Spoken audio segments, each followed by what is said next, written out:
I'm Chris McDonough, a retired homicide detective. I've interviewed thousands of people, from serial killers to ministers. Welcome to the interview room.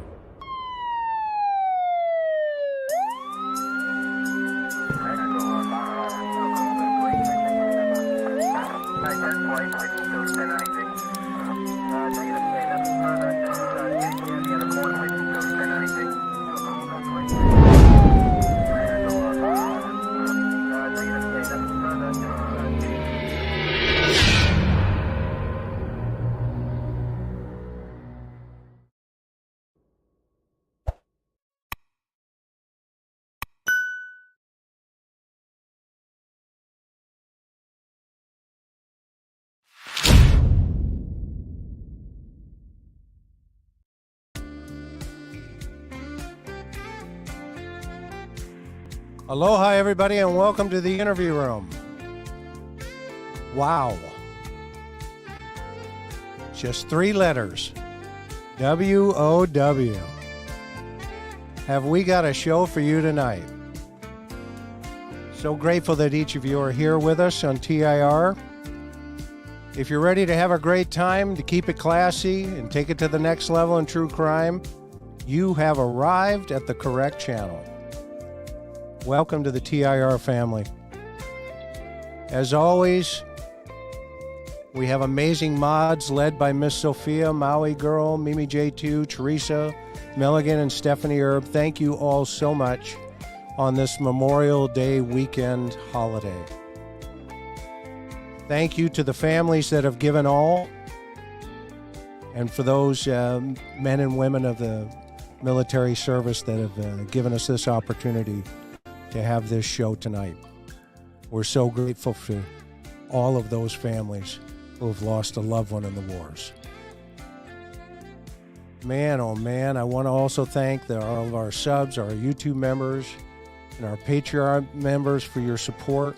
Without you, we can't be doing what we're doing.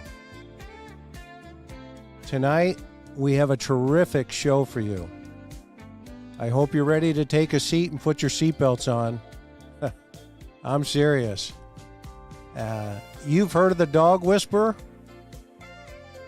Well, how about the dog whisperer on steroids? And I mean that. I mean that. More than 40 years experience training police canines. He's a top in the LE profession dog trainer in San Diego County. He learned his craft through the master of Mr. Fawn Johnson, who was considered the grandfather of police dog training. He's the founder and owner of Canine, the ultimate training for human canine teams.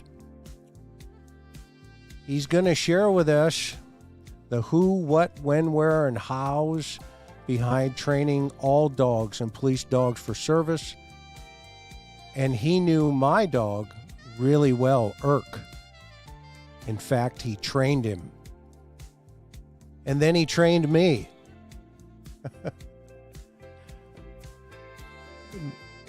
He trained me. Manny Villanueva, or Manny as we call him. We have a treat for you. He's here tonight. He's an amazing human being, and he's here with his son and another officer from Oceanside PD, Sammy Hayes, and Fawn Villanueva.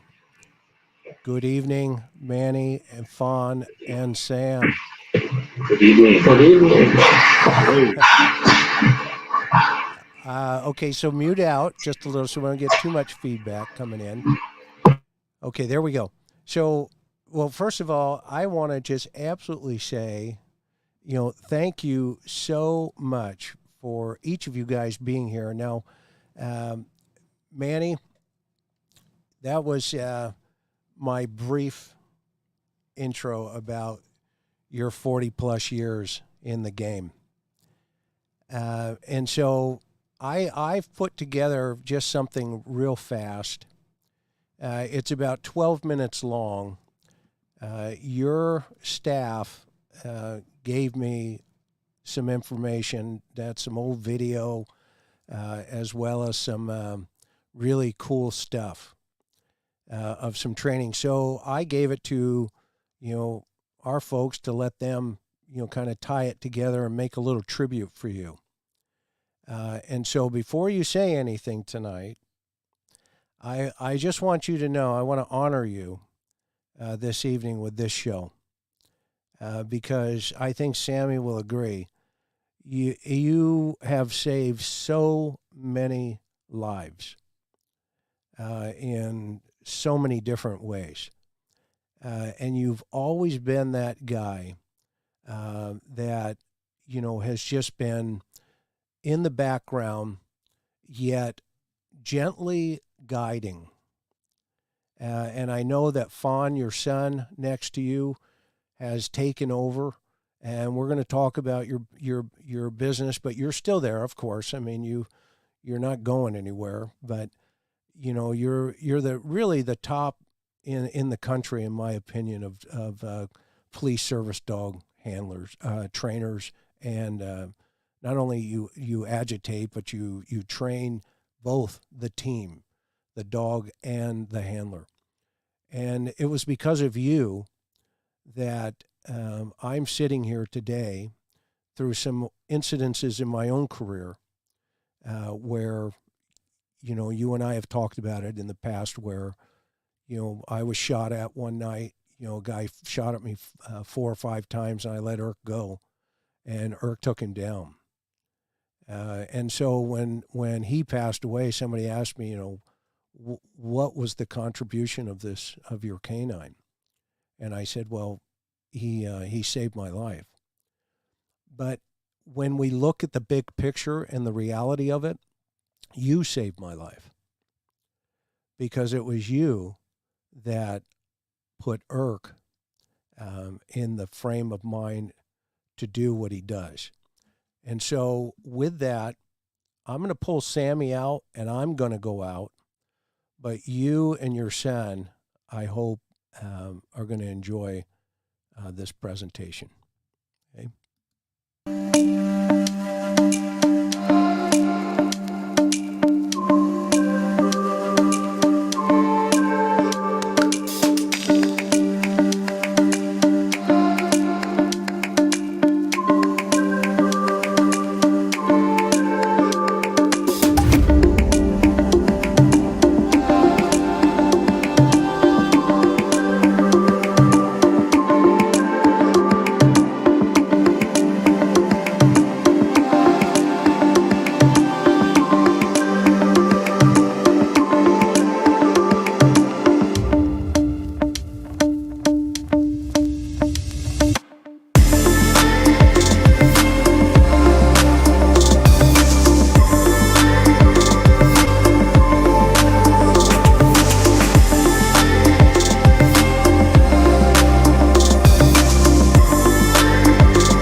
You're muted, like me. Yeah. I almost didn't make it through that.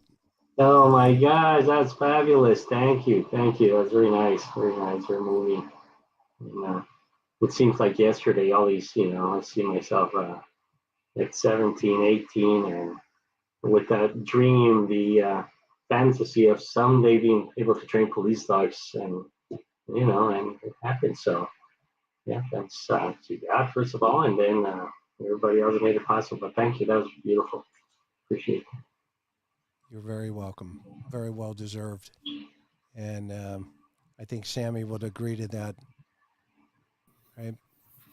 Yeah, he's always there to teach us. He's been doing it for decades, and he's always so quiet and humble about his own teaching that he's always been there, and he's going to continue to be there. But no one out in the public sees him. We see him every week, but no one else sees why the dogs act that way. Yeah. Did you catch a couple of Fawn sitting in the audience on some of your old pictures back there? Yes. And it's funny because I looking through some in the background, you go, oh my goodness, it seems like yesterday. But yeah, definitely, yeah. He was so much my bright light, and in the sense that he would light up the room and he would walk in for me, and the fact that I would show my skills in front of him, because I always would go back and get the feedback. How did I do? After every agitation and all. But no, it was beautiful to see him again. Yeah, and also I see Carol, one of the gals in chat here, and she's right. I need to also pay tribute to the service dogs in the military who have also paid the ultimate price this Memorial Day weekend. Some both with their some with their handlers and some themselves, saving countless lives in war situations. And then of course, Sammy's on the street still today, an active canine handler for our old agency,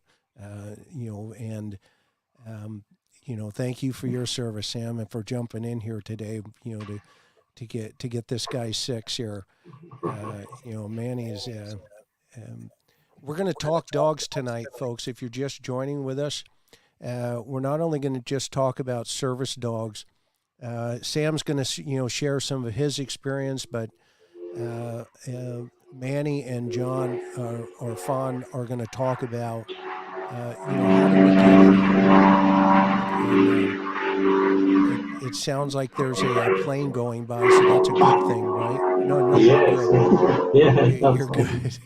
That's. I hope it's coming down. Let's see. Oh my gosh, yeah. And so everybody, let's show them where you guys are at. So my wife just said, turn up your volume. That's me, not you guys. Me. You guys are fine. I talk too low sometimes, so you never know with these mics. But I apologize.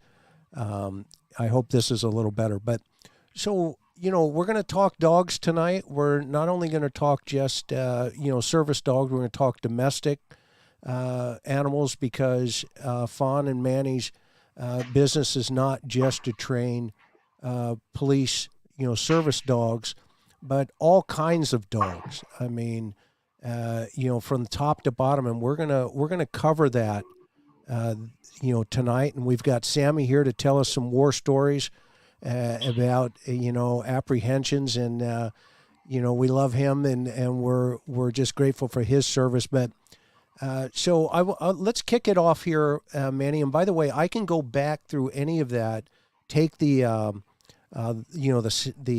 music out of it. If you wanted to talk to any of that, just let me know, and I'll go back and play it again. But I kind of want to just start off tonight. And by the way, you're going to be good with taking questions, right? Yes, that's right. Okay, so let's take a look here for a second, and have people weigh in and show us where you guys are at. Show some love over in the chat. Can you see the chat on your side over there? If you should be able to see live chat or private chat. Can you see the live chat? Yeah. Okay, so I'm going to play some goofy music here, and all of our TIR members know they're going to weigh in and tell us where they're from, and they're going to show you some love, okay? So let's see what we got here. All right, so here we go. All right, everybody. So we've got Chicago's in the house, Michigan's in the house. Let's see, Ohio, British Columbia, Canada. I saw Australia was here. The UK is here. Wales, Ohio. Love Ohio, by the way. Denmark is in the house. You get some Dutch dogs over there, huh? Yes, we used to get some. Southeast Texas, Iowa, Tennessee, the UK. Thank you, UK. We love you guys. Our Canadian friends are here. Hello from Kentucky, Tennessee, Riverside, New Orleans, Pennsylvania, Indiana, Washington, Indiana. Let's see here. I got to put the really goofy music on to get our folks from Europe. Are you ready? Here we go. Now we're going to get the real. We got Georgia, the Netherlands. See, it didn't take 30 seconds, and the Netherlands is in the house. We're so grateful to each and every one of you. Charleston, West Virginia, Idaho, East Tennessee, Oklahoma, Scotland. Wow, Scotland's here. Great. UK, Florida. Go, Brandon. Oh, my goodness. North Carolina, Buffalo, New York, Memphis, Tennessee. It's great to have everybody here. Nova Scotia, Canada. Hi, Rosalie. Wisconsin, Montana, Faith. In New York, but wish I was in Hawaii, Jack and Angel Meeker. That's right. We do too. Heather, Connecticut. All right. So let's talk about, as you can see, the audience here is they're from everywhere, and you know we just have such a good group of people that show up here, and they always keep the chat classy. Of course, Australia's here with Sarah. Thank you so much. But so let's get into a little bit about you, Manny, in terms of, give us an overview, like, from a professional perspective about training. And let's kind of focus on the police service dog side first. Are you comfortable with that? Absolutely, yes. Okay, so, tell us what you look for in a handler, and then how you connect it to the dog, and what do you look for in a dog? Okay. So we select dogs in the company. I've learned over the years that the dog is born with a temperament. We do not develop police dogs. We do not create police dogs. They're genetically there. So we could get a young dog at 6 months old. Typically they come over to our facility. They're imported from different places of locally and not internationally. They come in as soon as a vendor takes the dog off the truck, and we watch his first few steps in the new facility. He's never been there before, so we look for a sound temperament. And again, it's genetic. They cannot hide this. They could create kind of superficial training in the dog. They could try to develop the dog by teaching him how to bite the sleeve or the suit and everything like that. So we could take dogs as young as 6 months old and as old as 2 now. And what we look for, first of all, is the dog's environmentally sound, where he walks out of the vehicle, looks around, sniffs here, sniffs there, but his ears are up, his tail's high, confident, no hackling or insecurities. As soon as the dog walks in, we walk up to the dog and attempt to pet the dog to see the dog is social. I won't turn down a dog that it's not friendly, where he's wagging his tail and pet me. As long as he accepts me, we walk up. Fawn walks up and stand next to the dog, and we're able to stand next to the dog. And if he leans forward towards us, we pet him. If not, no big deal. And then we right away started with the hunt test, a test that really is going to demonstrate the dog has a capability to search. Because the number one reason we have police dogs is to use them as a locating tool. So the search is important. The hunt, we call it the hunt, because they're going to be hunting for their toy. The hunt is really based on the dog trying to locate this toy or tennis ball in some cases in a new location. Because some people say, "Hey, Manuel, we have a great dog. Wow, we have a great dog. We want to donate the dog to you." So they bring the dog down, and the dog will hunt in the backyard, but he will not hunt in the new area. And they swear, where they go, "No, I swear he hunts forever." Yes, when he's comfortable. Right, so the idea is that he does it in a new area because police dogs are always in new areas. And so we throw a Kong out there a few times. Dog hunts for the ball or the Kong or the toy, and then we start hiding it. And the dog has to just hunt for a while, 2 minutes up to 3 minutes. Doesn't matter if he finds it, but he should not abandon the hunt.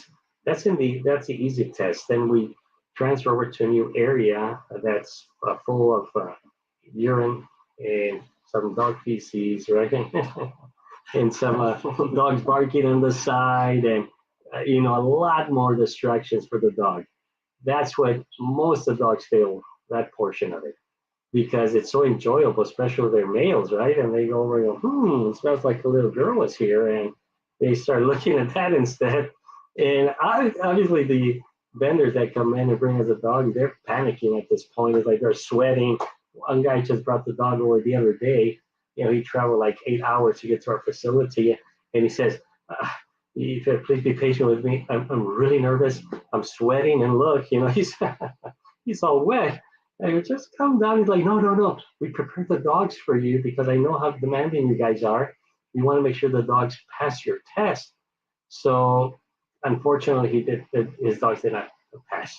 So once they fail the hunt test, we don't move over to the protection test at that point. But if he does well in the first yard, the second yard with distractions, inside the house with a slippery floor, dark area, just hunting for his toy, then we consider him, and then we start the protection phase of it. And I'm not sure if you remember back in the day when I was working with Mr. Johnson, the test, he had the right idea. Pretty much he said, either the dog has it or he doesn't. And the way he would have me conduct the test back in those days was I would wear a really long raincoat, and then I would hide and wait for the dog to be, it's about 30 feet away from me. I would wait for the dog to turn his back to me. And at that point, I would run as fast as I could and flare the coat, have a gunny sack in my right hand and a gun in the left hand. And then as I would yell, the dog would turn, and I would hit the ground with the sack and then fire the gun. And the dog instinctively, these are dogs that we used to get from the Humane Society, backyards, donations. They weren't dogs that were imported. The dog had to naturally just turn and snap and go into the fight immediately, not flight, fight. You want a dog that's confident.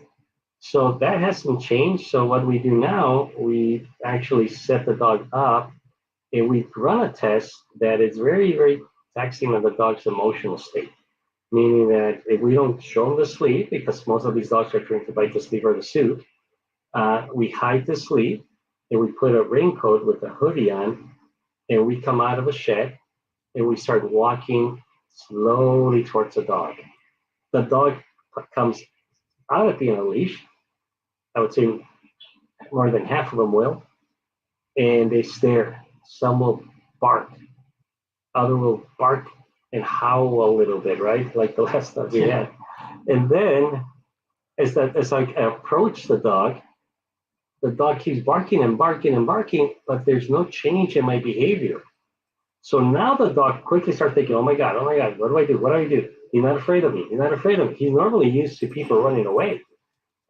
But we continue the pressure and apply more and more pressure, especially if we read that in the dog's body language that he took a tiny step back. The ears came down a tiny bit. He started looking a little bit to the right, a little bit to the left. The tail started being tucked down a tiny bit. At that point, we continue to pressure the dog, and then either breaks down or moves forward and goes right at us. Most dogs do fail the test. We find one out of them probably got 100. Before we would find one out of 135, 40 dogs. These were dogs that were already trained too. They came from Europe and different places. They're buying a suit, they're buying a sleeve, and they are trying to sell us these dogs because they said that they're trained protection or police dogs, but you can't hide the emotions of the dog when you start pressuring them. So this test eliminates a lot of the dogs that are already trained and they're coming just for a quick sell, but they end up failing the test. I'd probably say like maybe 1 out of 100. Yeah, right now, 100. We test a ton of dogs. So they're selecting the dogs for us in Mexico, and so they eliminated a lot of them, and they only bring the good ones, and then we select only the elite on top of that. So very few do pass our test, but that's what we're looking for, a dog that is not aggressive, not crazy and man-eater and blind shark like you used to call them. No. Our philosophy, and you know this, Chris, for a long time, right? We're always looking, back in the day with Mr. Johnson, looking for dogs that were just confident, not mean dogs. There was a problem many, many years ago, back in the 70s. I remember there was an interview of a very well-known trainer, and he said, well, back in the 70s, we did not know what type of dogs we needed for police work. So they started importing from Europe the meanest snakes ever, like werewolves, and they were biting cops. Here, take that, biting the backup officers, and everybody, clear, here comes the dog. And what happened was that it was not that nobody knew about this, is that they did not go to the professionals. In many cases, Mr. Johnson, Fawn Johnson, he was training dogs from the 50s. But it was very clear in his mind what type of dog we needed. The social dog, in the sense that he accepts people, then he's confident to bite somebody that challenges him. So that's what we have a safe philosophy in that sense. It's just a confident dog. Hopefully. Interesting. Fawn, do you have anything else to add to your dad on that? A lot of the dogs because we test the majority of our jobs, we test the dogs. Most of the dogs, as soon as we see him get out of the truck, I can turn to him, or he'll turn to me and say, oh, he's going to fail. Just as soon, the first 2 steps once they get out of the truck. And that's why we do our test at our facility instead of going around picking dogs, is because they've never been exposed to this area before. And so that confidence coming out of the door, normally I'd probably say we could accurately say if the dog's going to pass or fail based on the first 10 seconds of meeting the dog. Like I said, as soon as they get out of the truck. And then when we see that, some dogs, it's rare, but they do surprise us. They recover pretty well during that test. There's some dogs that they've haven't discovered that confidence in themselves yet. So when they start using their voice and barking, and it's not making any change in behavior at us because we keep moving forward and pressuring the dog, there's some dogs that learn to recover real quick, and then they jump out at the end of the leash or they stay out there. So there's some surprises like that. But I think what's really important as well is that, for as long as I've been alive, and even Mr. Johnson used to do it, we always got dogs that were social, that you could walk by, they're not land sharks, and they perform well out on the street. And Sam is here to tell some stories about that, and all the other cops, they do perform really well out on the street, but the majority of those dogs, because I've trained them and I've developed them alongside my dad, I can go up and pet them tomorrow. And so that's, I think, is a really key thing that kind of separates that. He's been doing this since the 80s, and Mr. Johnson's been doing it since the 50s. And so we've always wanted that type of dog. And I think that's pretty accurate, kind of the temperament we want. The selection, like your question was, how do we select a handler? It really is important to pair them up correctly.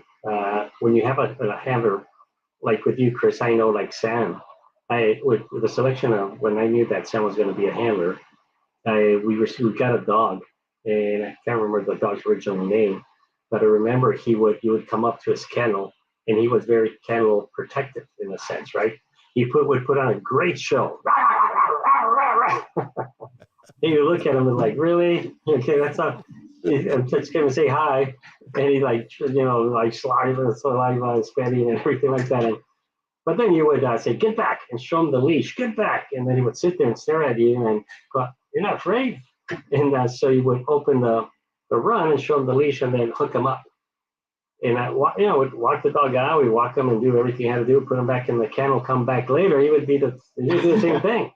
So this is something that was developed, and the dog was like, he needed a strong handler, somebody that I knew that would put him in his place, but also would be able to groom him because he was a younger dog.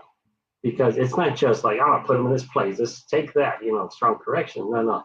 We need to do some psychology. So when the department calls us and says, hey, we have handler A that, he's had zero experience, and we get to know these guys because they come to agitate.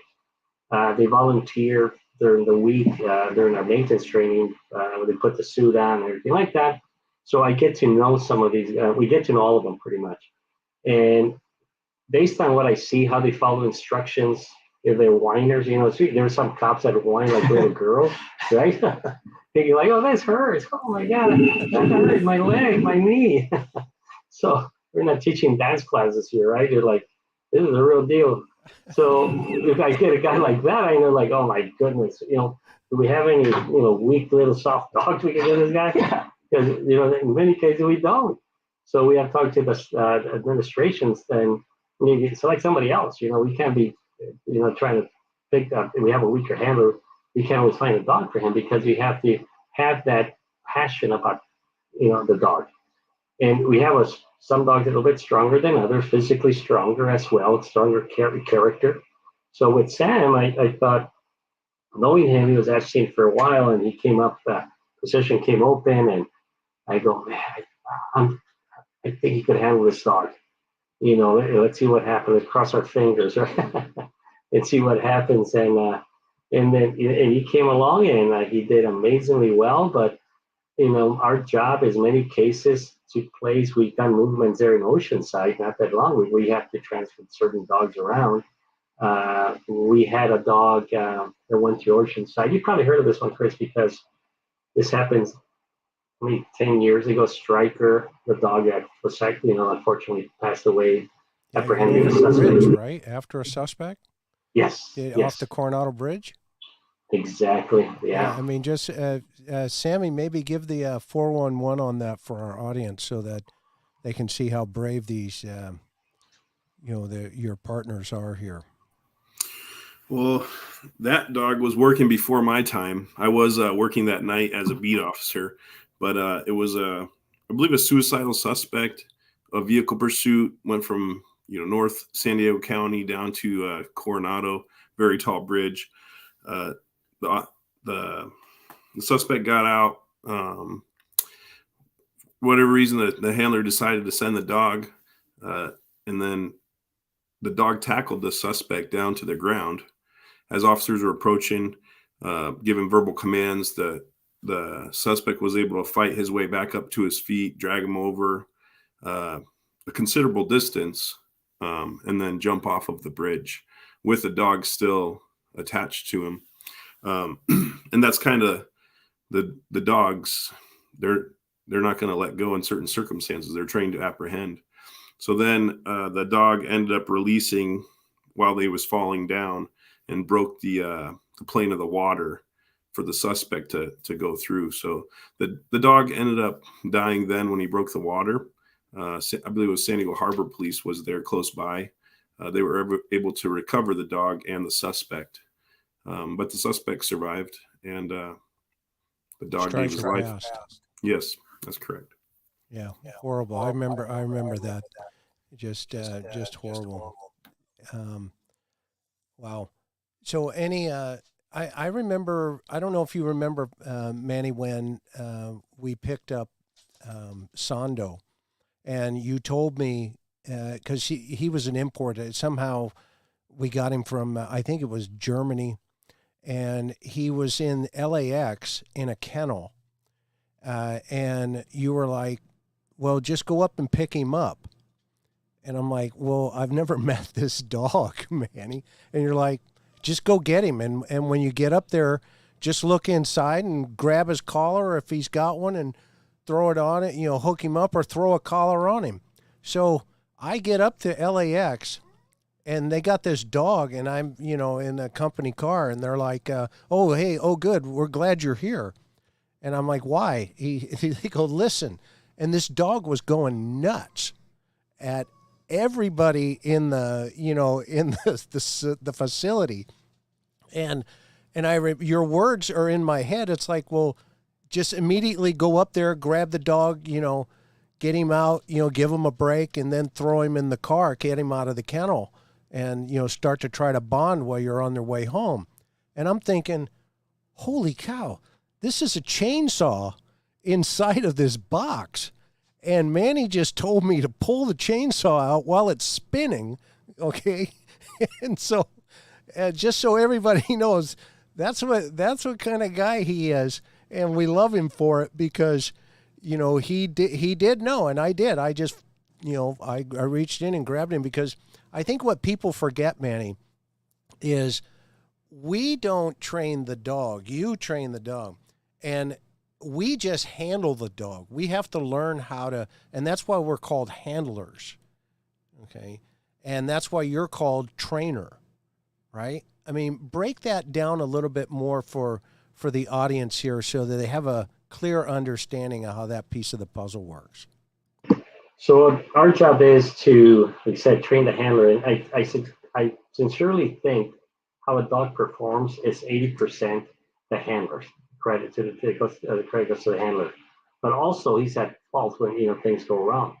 The dog is that other 10% and we're the other 10% because we have to teach you. You have to learn this. And my job is to treat the human, right, as much as I do the dog. But the idea is that if we have a good handler, he's going to take a dog that's a common dog, average dog, and really make an outstanding dog out of him.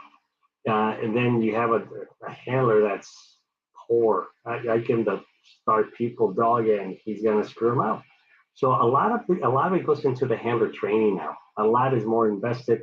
The time from your days. We now teach canine psychology and how a dog learns. We study behavior a lot more, or they have to learn behavior a lot more. They learn more of the teaching and psychology of negative reinforcement, positive reinforcement, negative correction, positive correction, all these things. And it's a little more complicated just because also police work is more complicated. So they have more and more responsibility. And Sam could talk about everything that he's learned through going through several courses with me, or with us, actually, because now we pound on the handler more than ever. And the human, if he's not up to par, I don't care, the poor dog's going to suffer. He's going to perform well. And unfortunately, I hate the handlers that will blame the dog. They have to look at the fact, no, it's you. And then they come up and say, hey, well, the dog's not doing this. I only turn around and go, what'd you do? He must have done something, right? Because he was doing fine last week. So, or he didn't perform this out on the street. We have to take a step back and say, what did you say and didn't say it out on the street? No, I did everything right. Now, because we have the cameras, we can go back and play that and go, there you go. You gave the wrong command. So a lot of it is true. We have to train the handler. We spend more hours, up to 6 weeks, 5 to 6 weeks of training in the basic academy. And we work on all the fundamentals of the obedience portion of it and man work. And then we get into the tactical exercise and things like that. But Sam has gone through a few. And what do you think, Sam? How much you learn in these academies? Well, Chris, I've been studying under Manuel as my trainer for, I'd say 14 or 15 years now. And I continue to learn. I'm always in awe when he's talking right now, even on the selection process and little things, because the more you listen to him, the more you learn. So you never stop learning. He holds us to a high standard, and he teaches us, like you said, the canine psychology. Why is a dog doing something? Is it pleasant for the dog? And if we need them to do a desired task, how can we make it pleasant so that it's enjoyable for both the dog and the handler? So he really teaches us how to make create that bond and reward the dog for doing its job. A lot of guys, they try to force the dog to do the job. and then they get frustrated, emotional, upset. They're embarrassed in front of their patrol teams when if you really put in the work through training and listen to them. When I became a new handler, one of the senior handlers said, "You'll be a great handler. Just do exactly what Manuel says." And that's truly what I've done the last 12 years or so, is just do what I'm told to do. It's pretty easy. Yeah, no, I'll dovetail into that 100% and agree with you 1,000,000%, because, there were, you and I both know, I mean, being out there at 3 o'clock in the morning, he's home sleeping. But at the same time, you hear his voice in your head. And it's like, okay, if I do this, am I going to get the result that is necessary? And I don't know, I think with Irk, because I was the second handler. John Ratcliffe had Irk before me. Remember, Manny? And so Irk already had some pretty good street experience. I mean, he was already on the street, a couple of years before I grabbed him, and I had him just under 4 years. And back in my time, obviously we didn't have all the, the restrictions that are out there today. I mean, we didn't have, our windows were down. Remember the skid tape on the side of the window on the car? Yeah, the skateboard tape, right? I mean, and these were the creative, handler ideas and trainer ideas. It's like, and then, you always get that, one drunk at 3 o'clock in the morning who wants to kiss your dog, and, even though it says keep away police dog, and that's a true story. It was literally on Hill Street. I turned around for a minute, and some, drunk Marine wanted to kiss the dog, and he, I was like, get your guy moving, to his buddies, keep him moving. And I think Kaiser was with me. Kevin Kaiser was with me with Tommy. Imagine kissing Tommy, right? That dog was nuts. And yeah, that dog's funny, because I remember that was one of the first dogs that Mr. Johnson imported from Europe, and he brought in three. They brought in three dogs, and he goes, "Oh my God, I'm really excited! Last Sunday I went to pick up these dogs from the airport," and I'm like, "Oh, good, that's exciting. Why don't you take him out and play with him and see what he does?" He's like, "Yeah," tell my wife, "This is great," because we would have him, we would train him and then tell him to the agents he's at his standard. Remember, Mr. Johnson was a perfectionist.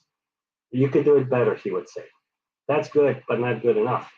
So I went over to, look at Tommy, and I opened the crate in the kennel, and he goes right after me. I mean, I shut the door right away. Go, holy cow, there's like a bear inside there. And I look around and like, where's Mr. Johnson? How did he get him in the kennel? And he was, remember, tall, so I kind of scared like a coyote. And I looked in there again, and he tried to attack me again. I go, holy cow. And then, okay, I started giving him hot dogs and hot dogs and hot dogs and hot dogs, and praying, Lord, I have to take this dog out, and I know what he wants. And I was sweating. I was a kid, and I go, all right. And then Mr. Johnson, like 3 days later, goes, hey, how's it going with that dog? I go, fine. He's doing fine. We're becoming friends. Oh, good, good. Is he obeying? Yes. I mean, he was taking my hot dogs, right? It's like, there's a hot dog. Can you go take it? Anyway, he's obeys. And I would go through the outside run. He would attack the run, bite the chain link. I go, holy my gosh. Okay. I would, after about a week, finally I'd take the dog out. Well, I didn't know this. It was a from the Netherlands, and a tall dog, and he would like to heel. He had some commands already, but he would like to heel on the right side. And Mr. Johnson said, like, that's not going to work. Transfer more to the left, because the officer's gun's on the right. All right, Tommy, little buddy, let me take you to the left side. Oh, he didn't want any part of that. Every time he would jump over an obstacle, he would land, turn around, and go right after me. So I would have to be like, no, and fighting him and trying to get him hot dogs. That didn't work, and then trying to keep him away from me. And I was finished. I was drained, but he never got a hold of my body. He grabbed my shirt, he grabbed my pants, he grabbed the leash, and we made it through the academy. and we saw him on the video there, actually. I saw him. That's why I remembered. Yeah. But he was one of the tough, and I always enjoy tough challenges like that.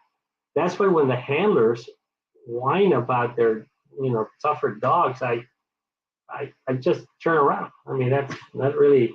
You guys are here because you're selected, and you're tough guys in the sense you're gonna be able to take on a 60-pound dog, right? You have to handle these people that are like 200 pounds out there. But he was a terrific dog. I remember one of the handlers that he started nipping. I remember this on the announcement, canine announcement. Tommy would look around and look at the handler's crotch, and he would have to turn sideways, right? When he would release him at the last second, he would nip a little bit there. And I would go, "What are you doing?" "Oh, he wants to bite my crotch." I go, "I would correct him." No, I just turn around a little bit. We'll be fine. All right, that's the way you do business. So that dog was, he was a Malinois, and for the audience, and we used to call him a Maligator, remember?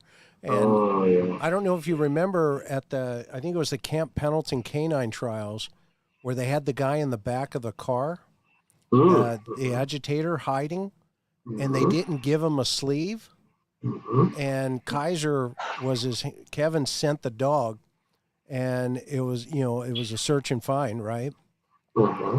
And the window was just cracked about that much. Tommy jumped on the car, bit the glass, and pulled the window out, off. Okay. And the whole audience was in shock.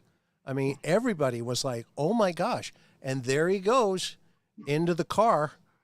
And, the rest is, we'll write about that later. But, it was, when I saw you training him, because you trained him for Kurt Milam, right? I think Kurt was his first handler. Yes. And yes, what happened, Mr. Johnson would tell me to get these dogs ready. And his goal, and remember, for us, it's not new since your days, Chris, that when you tell a dog to come off the bite, he has to come off the bite. Okay, this was the way I was taught. The dog, Mr. Johnson would say, police dog should be more obedient than your average dog. So he never accepted dogs that would not release the bite. So I had to get Tommy up, and all these dogs they would start bringing in. So I remember with this dog and a few other dogs, he said, "Hey, they're coming in 2 days to look at Tommy, Oceanside and Palm Desert's coming for other dogs and things like that." I'm like, "Oh my God, Tommy still needs more work." And I used to live at the kennel. So I told my wife, you remember that? Yeah. I told my wife, I said, "Hey, Mika, you love me, right?" It's like, "Yeah." "Okay, please, you have to help me." "For what?" "Okay, I'm going to put the sleeve on you, and then you're going to help me with Tommy." "Oh, no, not Tommy," because he was as tall as her. She's only like 5 feet, right? Yeah. So I go, please, the dog has to come off the bite." And she's like, "Oh, no, he's going to knock me down." I go, "Don't worry, he's not going to knock you down." "He's not?" "No, just trust me. He's not going to knock you down." So she's like, "All right, we'll do it," because I know how Mr. Johnson is. He wants that perfection. So I got her up. I convinced her. I told her I was going to get her A, B, and C. And so I took her over to the fence line, and I gave her the sleeve and the pants and the little scratch pants. I go, "You just stand against the fence and you hold on. And I'm going to have him on the leash. He's going to come and hit you. And I'm going to make sure he doesn't knock you down." He's like, "No, he's going to knock me down." So I go, "I got it." So I ran inside, came out, and grabbed a leash and tied her against the fence. And so I wrapped her against the chain link, and it was great. We did bite after bite after bite. Oh, goodness. And she never fell. So thank God for her, and she saved the day. And when they came to see Tommy out, Tommy released right away. But for me, it was like I had to do everything because I knew Mr. Johnson's standard. So I hold Sam and all the handlers to this day to that same standard, is that when you tell your dogs to release, they release and they call off. They don't have a choice. Yep. What do you think, Sam? Right? Yeah, that's right. And we'll give it to each other. Sometimes the best dog will embarrass you on any given Wednesday in North County, but we train with multiple different agencies. So sometimes there's 4 or 5 agencies and 20 dogs, and all the guys know who puts in the most work and who's struggling with different exercises. Then we'll sometimes help out after, asking, well, how can we fix this? He'll give us some homework. And then you think your dog's really, really good that day. And then you go out there and it takes 2 commands for a verbal out. And Manuel will look at you. Sorry, work on it more. I absolutely love it. Yeah. And, I know, and I guess we're a little biased, Sammy. Our agency, we bring back a lot of trinkets for Manny.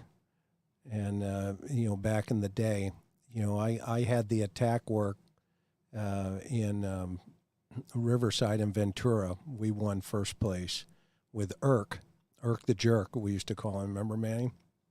And he was a little chainsaw. He was only 65 pounds, but he was as, happy as can be as you talking, and brought back a lot of memories when we were, talking about this particular program tonight. And I know Sammy and the team there now are 10 times better than we were. And, it's amazing to watch some of the, the growth of not only the handlers, but just, the dog's abilities. I mean, how far they've come. I'll just tell one other war story about Tommy. Kevin, his handler Kaiser, we're best friends even to this day. We had a stolen car suspect hiding down by the Carlsbad Lagoon, Sammy, and you'll appreciate this. And he'd taken off from a stolen car, and he was hiding out there. And so we get the call, and for the public, so they don't know, whenever there's a canine team deployed, typically dispatch will send two handlers in case something happens to the first guy. Then the second guy is there, to help with the dog if necessary, in case things start going, sideways. But anyway, long story short, I'm standing next to him. Kevin deploys Tommy, gives the announcement. Nothing. We don't hear anything. He gives the announcement again and deploys him. About within less than a minute, Kevin sees him out there, and he's on something, and he's doing one of these things, right? And Kevin's like, Tommy, no, out, find the man, right? And Tommy comes out and goes out about 10 feet, turns around and comes right back in, and, starts hitting again and doing the old, curly shuffle. And I said, Kev, I think he's on something. And he says, well, I don't hear anything. Do you? I said, no, but, look at him. And we can't see because there's a big rock, okay? And he's behind the rock, so all you can see is his rear quarters. And you know how you know more than anybody, how the dog is pulling. And he's like, well, he's been chasing rabbits lately, and it's driving me crazy. And I said, no, I don't think this is a rabbit. And so, long story short, we run up there. And sure enough, he's got this guy almost by the ankles in his calf, and he's pulled him about 2.5 feet, okay, from where his point of origin was. The dog was so strong, Tommy, pulls, and now we know why you strapped your wife to the fence, because he pulled this poor guy, and, the guy had his face in the mud, and he was just screaming. So Kevin hooks him up. I roll him over, and he looks at me. And I was like, dude, you're one tough hombre, right? And he goes, man, my legs, are they there? It's just, yeah, they're still there, buddy. You're going to jail. But anyway, those are the kind of things that, the good stories that only a good canine handler can tell, because you're in the mix. And I know, Sammy, you've got some stuff you're going to share here about, the job in of itself, because you're on the street today. It's a different time than when I was there, and Manny's still running the show though. So I want to ask you another question though, Manny. Let's see here. How long does it take typically to train a police service dog? It starts off the basic. Well, they start when they're very young. So the fundamentals are taught when the dog's about 6 months old, where they develop the bite work on a conch toy, and then it's from 6 months all the way to a year. They start developing the bite on the sleeve, on the suit, things like that. When we get them, then we start teaching them all the obstacles, all the basic academy. That takes 5 to 6 weeks. And then after that, the dog goes through maintenance training. Every week here in California, we do every week for 4 hours a week. That's a minimum of 60 hours that post recommends for the state of California. So we do 16 hours. And all that time during that maintenance training, we started improving and increasing their skills, developing new skills as well. And that takes about a year to almost get the dog capable of functioning in all different areas that are, very important in police work. But it really takes another year to pair up the handler and the team.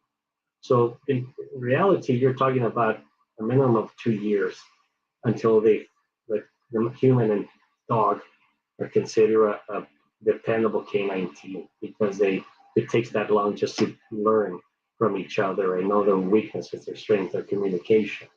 And then from that point on, after 2 years, they improve. At 3.5 years out on the street, they're amazing dogs, amazing, team. So it really, I would say, the year they're very good dogs, and at 2 years, that's when I've seen the difference. You get to see that mature dog and team, because at that point it's exposed to, hundreds of scenarios and different hardcore, high risk also situations. So yeah, the easy part is training the dog. At least from our standpoint, training the dog, we can take a few obstacles. If we have a good handler, then the basic academy goes by pretty fast, and we're able to hit a lot more advanced exercises in those 5 weeks. For the standard of having them be a team, when the handler and the dog have been out for years, then it's time to train as a team. And then that 2-year mark is normally when we do see it. They click, they can read the dog, they can go, oh, he's on odor. Within a second of seeing him, the tail, he's acting a little bit more hyper today. Normally in that second year is when you start seeing them really develop as, like he said, as a true team. We tell all the graduates of the academy that year 3 is normally when we consider them a true canine team, because then the handler at that point has had years of experience with this dog here. And so he gets to know them a lot more than even we know them, because he's with them every day and working on the street with them. And so, like I said, the dog is normally the easy part, because we've been doing that for a while. And back in the day, when he first started, I don't know if a lot of people know the history of how they used to get him ready, at least in Southern California, is all the dogs came from the pound. And so we didn't import dogs. We didn't go other places. It was my dad and Mr. Johnson going to Humane Society and testing any breed that would come up that would pass their test. And so developing them from real young, all the bite work and teaching them that they can use their mouth, that they can bite, normally is in that first year. When we get them now, they have a little bit of development on the sleeve, a real light sleeve work. And that's how we like them. We don't like getting finished dogs that are on the suit and everything. We like to develop it ourselves. And so that's why we get them at around 6 months is when we start to test them. So from 6 months to a year is when we put in the work for the sleeve. And in the basic academy is when we introduce a lot of other things into the dog's mind, like biting thick extremities, biting the suit, and the different environments that we take them through. Interesting. Sammy, talk to the from the handler's perspective. Well, I'll start off with saying that I just left the canine unit about a year ago, and I'm a motor cop now. So But I'm fortunate enough that Manuel and I Sorry that. yeah, I had to move along. We have caps at our department. So, when you work somewhere long enough, you got to, sometimes they didn't force me out, but it was time for me to let the younger guys take over the dog unit. And we do have 4 really motivated, passionate dog handlers at my unit now. But he's talked about the dog selection, and my first dog, Gonzo, his original name was Iron, and Manuel hit the nail on the head. That's what amazes me about him and Fawn is they remember the dog and the name, and they won't remember the handler all the time, but they'll know exactly what the dog did during training.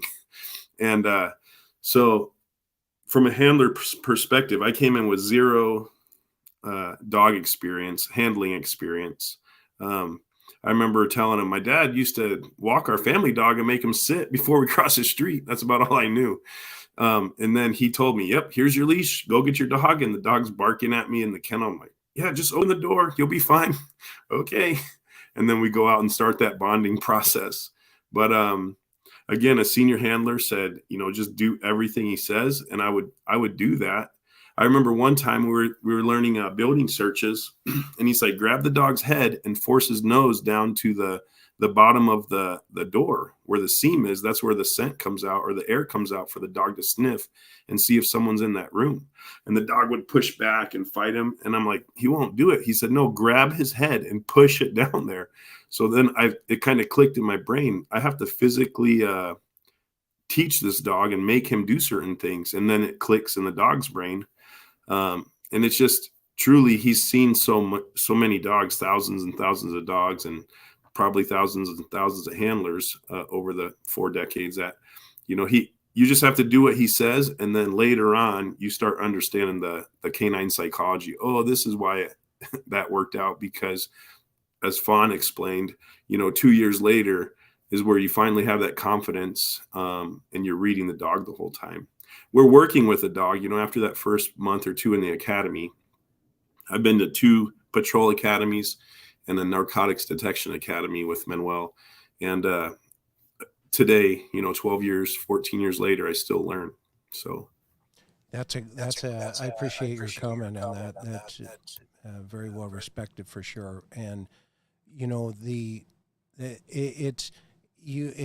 to speak to how consistent Manny has been, and this is, if you're just joining with us, folks, we're speaking here with Sammy Hay, but Manny Villanueva and his son Fawn. These guys are legends in the dog world for police service dogs as well as just regular dogs. I mean, you were here long before other people with TV shows and stuff like that. You've been there, done that long ago.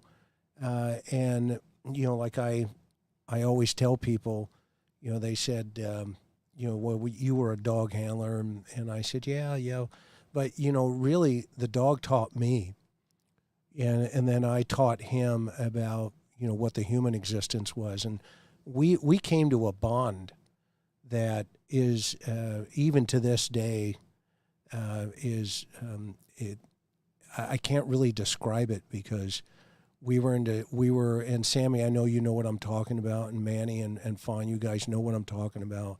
There were so many situations that you just knew that you trusted each other. And the dog trusted me, and I trusted him, and, multiple situations where, I remember back in the day we were during felony car stops. It was our time where we were learning how to clear cars using the dogs. That all came through the 80s. And, today it's like it's second nature. Now they train it, but we didn't know what to do. Remember, Manny? And we would, throw a sleeve, with an agitator in the car, and then, kind of figure out, okay, well, the dog just ran over to the bushes, and, we got to unwind that.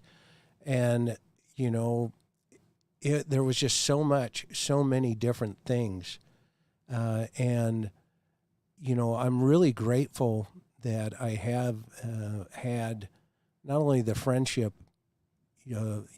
made through all these years, but now, you got it from Fawn, you're passing it to Fawn, your son, okay? And, you've passed it to Sammy, you've passed it to others. And I really mean that piece of this puzzle where I don't think you have completely, I don't know if there's a way to measure how many lives you've saved. And I know I keep saying that, but I really feel that tonight, in honoring you here tonight on this show, that, the impact that you've had, not only, I don't know if you remember the guy that was shooting he was on Brook Street, Sammy, and he had a rifle and he was capping rounds, and Kurt Milam had, it was Zach, John Radcliffe's dog. It was the Big Zach attack, as what we used to call it, from Big Mac attack. Remember that?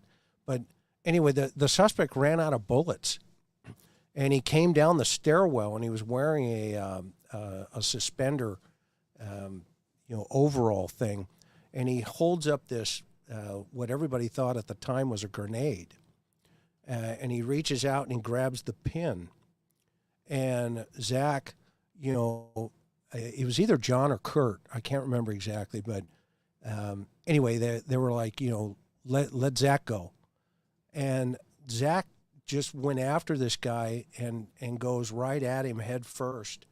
And the suspect falls and pulls the pin. And as he pulls the pin, it pops and goes down into his overalls. Okay. And it goes off, and it was a smoke grenade. Okay. Well, now he's on fire. Okay. Up here, right? And Zach is on top of him, right? So now it's like, okay, put the man on fire out and make sure the dog doesn't catch fire, okay? And it was one of these, craziness. And those are the kind of things where, you come back on Thursday nights and you'd sit down with Manny and he'd go, so how'd your week go? We're like, well, we had a guy with suspenders and he almost lit himself on fire, and Zach took him out. He goes, oh, perfect. This is a good scenario. We need to train on this. And I'm like, what? Am I right, Sammy? Am I right? Yes, that's how it goes still to this day. We come in with the challenges, and that's what I've always truly respected about Manuel.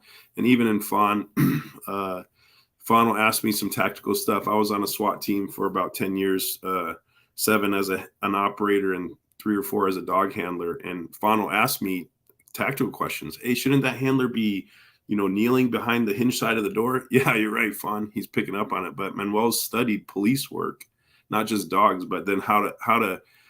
That's what makes him that true professional, is that he never claims to be an officer or a police officer or deputy, but he studies what we do, and then he applies what he knows about dogs to how to make our jobs safer, and how to help the community through training the police handler. I love it. Manny, what say you? A lot of it, I've been the type of person that have never been satisfied with what I know. So I know Sam's an expert in tactics.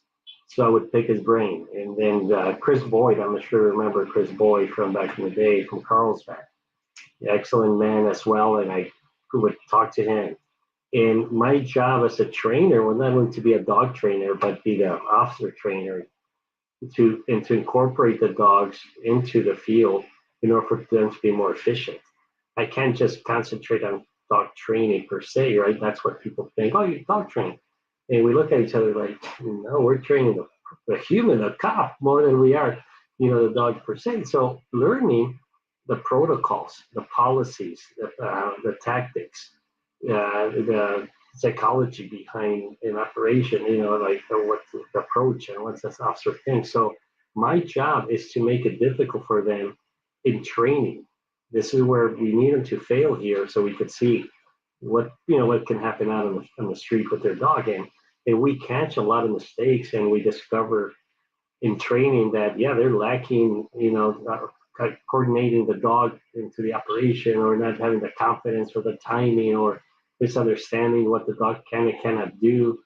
All these things that have to happen during that training. So a lot of it from the back in the day has moved into me learning policies and procedures, and then understanding what type of dog we're going to be placed, like in SWAT operation, which dogs are capable of doing that, which are not. Also teaching the handlers that, hey, if you get this type of call, you're not ready for this type of call. You're ready for that type of call. So our job has been transferred over to being not an expert on tactics, but definitely making part of that instructional courses. Post recommends an evaluation at the end of our basic handler course. A post evaluator comes in and evaluates that, but we will never graduate. Nobody graduates from our police academy canine course unless they successfully pass our street scenarios. And we have, Sam knows this for a fact, numerous times where the officers would get shot and killed during our scenarios because they didn't properly use their dog. And unless they pass that, we will not sign up on the certificate. I don't care. They might get upset. It's embarrassing. Right? Yeah. So, I remember Hannah playing through the post certification, and he said, all right, great. He's called his sergeant. They go, hey, everything's really good. And he failed his street scenario. And I told him, call him that you're not heading the street. He's like, what do you, and he looked at me like, what do you mean? Exactly that. You're not ready. But we did everything. The dog called out, verbally outed, building search. We don't care about that. You did not pass. So he kept failing. So we kept him for another week and a half until he did what we thought was safe for him. But that's what we have to learn. But I thank your community, the law enforcement community, because I picked their brain, and everybody has been extremely open and in teaching me all these years. And again, that's the only way we learn, by picking each other's brains. Yeah, well said, absolutely. And you're right. In today's world, there aren't very many second chances. I mean, and we just saw that with the tragedies that are going on in Texas and all these other places. I mean, your job more so than ever, in my opinion, is so critical about training these dogs correctly, and if they're available, then utilizing them sometimes tactically. I mean, back in the time when I was there, obviously, if it was a barricaded armed suspect, you shut it down and you had the SWAT team and everybody, handle it. But, even the one scenario I shared with you, in 1988 where, we just got to the front door and slid it open. Next thing you know, the guy comes up over, the counter. It was Jerry's Military, by the way, on Sure. North Hill. Yeah. And, he's capping rounds at us. And literally, Kevin and I are we hit the deck and the things are going over top of us. And, the next, within, it was over in a total of 11 seconds where the guy, was deceased. And it was a tragedy all around, but it happens that fast and that quickly. And more than anybody that to deploy a canine correctly in those scenarios, I mean, we could go on for months about war stories. All of us, we've all been there, done that. But you have, and this is why I have always considered you, a real silent warrior. I mean, you're the guy behind the scenes that is setting up the scenario before it happens. And then simultaneously, when it does happen, you're learning from the scenario so that you can improve it, God forbid, if it ever happened again. And you're not only improving the dog, you're improving the handler, which measures itself out on the street to the citizens because they have a high expectation, and you already are holding that handler to that expectation and higher. I know you held me to it, and I tried to deliver, for you, right? I mean, I didn't have any accidental bites. I mean, I got bitten, I'm bitten here, bitten in the legs and all this other stuff after a pursuit, where the dog wanted to eat the guy, but we didn't have a reason to let him go, so the dog took it out on us, right? And that's the way it should be. I should be able to come back to Manny and say, yeah, this, and this. And thank goodness for me anyway, I was able to do that, and others. And I know Sammy's one of those guys, right? Okay, so let's shift real fast into your business, and then let's take some questions. Are you comfortable with that still? Yes, let's go. Okay, so right, so you guys run Man Canine with your son and your daughter, and this is a training facility for not just police service dogs, which is the cream of the crop, but you also train critters like this little rat behind me. Okay, which, by the way, I told you I'm coming with this little knucklehead. He saw where I'm at today. He saw an iguana, and he went ballistic. He absolutely went ballistic. And those things will whip them with their tails, and and I'm like, okay, you're going to Manny, man. You wait to see the show tonight. Anyway, he's sleeping back there. But, I promise you I was coming down there with Knucklehead. So tell us a little bit about your family business and how folks can get a hold of you and Fawn, and how, if you're living in the San Diego area or you want the best dog trainer in the United States, here's how you can get a hold of these guys. Go ahead. So, yeah, we train really any dog that comes our way. Our goal is to place dogs and help the lifestyle of the dog suit whatever the needs of the handlers are and integrate the dog into the family in a better way. We're located in Pacific Beach. It's at the oldest kennel in San Diego County, Fawn John Kennels. It's the first kennel in San Diego County. It was built, I think, in 48. 48. And Mr. Johnson was a carpenter. Mr. Johnson's Fawn, so Fawn Johnson. That's why it's called Fawn John. But built the kennel back in 48 and then has been doing business in dog training since the 50s. And so my dad actually started working in the exact same building that I work at when he was 20. Or yeah, in their 20s. He got hired. So it's the same walls, same runs. He would always say, I want these things to last longer than I do, when Mr. Johnson was building it. And it did. It's still up and running today. But it's located at Fawn John. But the best way to do it is through mancanine.com. A lot of people will send in their emails and send in their number, and then we give them a call back. Based on what you guys want, it could be just basic obedience and more control over the dog, or very specific things that you need for your family or your lifestyle, or different things that you want to do with your dog. We can help you introduce those ideas. And there's a huge benefit in that line of work. It transfers beautifully over into the police side of things, because in the police side, you have dogs that we pick and they have drive, and we're able to kind of gear them the way we want it to. But in the civilian side, we have dogs that don't want to do anything. The dogs who just sit there, and we say they want to go compete. They say, I want my HB and Shitson, or I want to do ring sport, or I want to do obedience, and I want to do off-leash obedience, and I want to go compete in a KC. And we go, okay. And we have a 3-year-old bulldog. It's a couch potato. And so we have to get it done, and we just figure out what tools and what's going to motivate this dog. And there's a lot of different tricks and ideas that are discovered in those that translate into the police side of things. And the benefit that I have is I'm learning from what would be the 4th or 5th generation of ideas and concepts about dogs and behavior.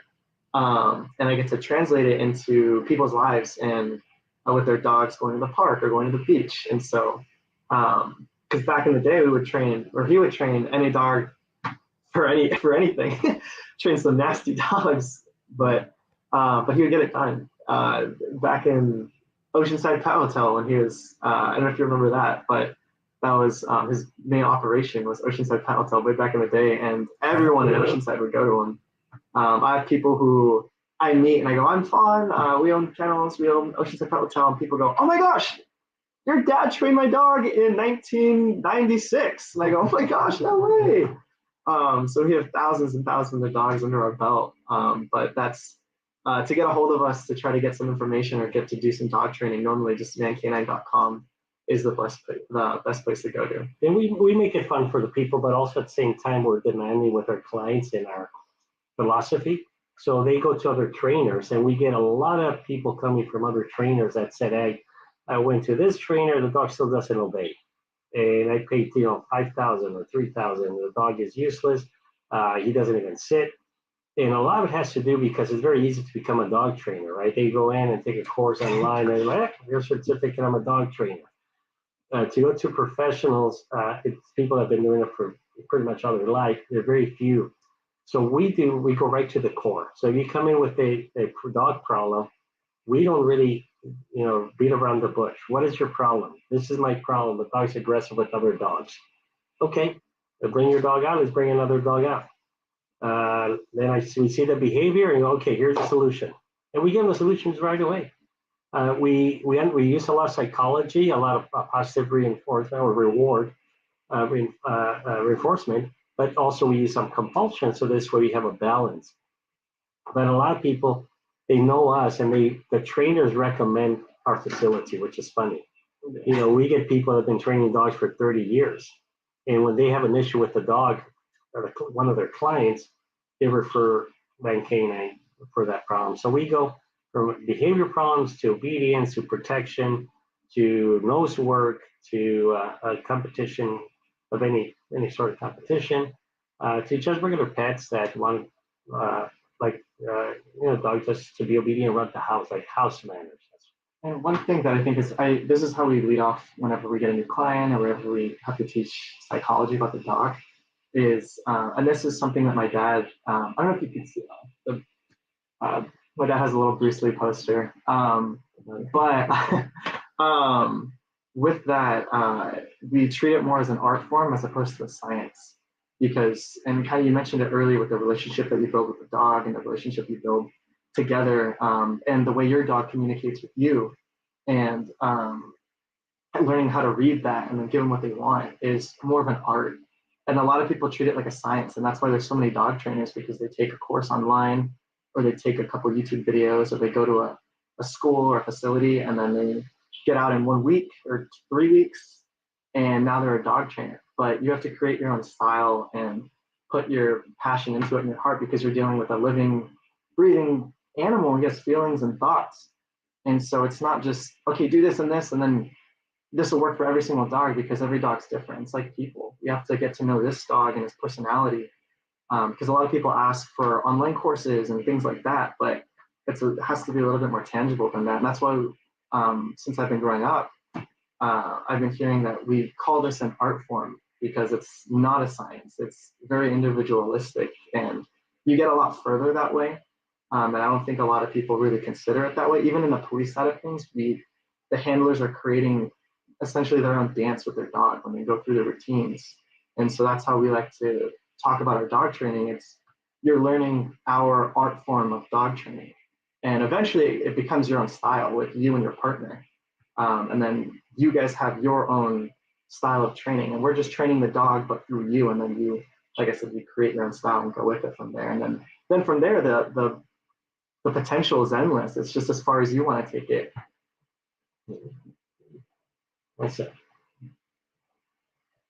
That's awesome. No, awesome. And here, everybody, I'll try to tag your questions. But so, Manny, here's the first question from Northern Farm Girl. I don't know if you can read that. I'm looking to get another dog. I was wondering if you do online Skype, etc., just in case. We don't use Skype. We, like Fawn was saying, it's so important to be present and with the dog in person, just because there's so many things we quickly have to adjust and change, and it's better when we have the dog there, where we could get a feel for the dog and actually become more personal. And we do phone consultations for basic questions, but as far as training goes, we haven't adopted the video style as of now, just because there's a lot of kinks with it. We've tested it out, and there's a lot of kind of kinks in the way it's conducted. But we're sure we're available for phone consultations if you guys have questions about integrating another dog. Okay, perfect. Vet girl asked, why wait 6 months and not a puppy? You could actually start. We just got a new puppy, and you could start at 8 weeks dog training, but for behavior around the house. But at 3.5 months, you could start your formal training. Almost all the puppies we've had over the years, when they were growing up, and the ones I had personal dogs, I started at about 3.5 months, and I started with puppy recall, the sitting, the staying, the down, all with treats. But no, the sooner you start, the better.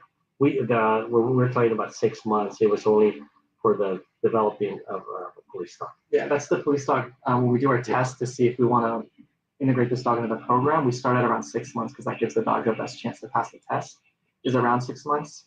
And the window that we like is 6 months to a year because that gives us the best chance to mold the dog into how we see fit.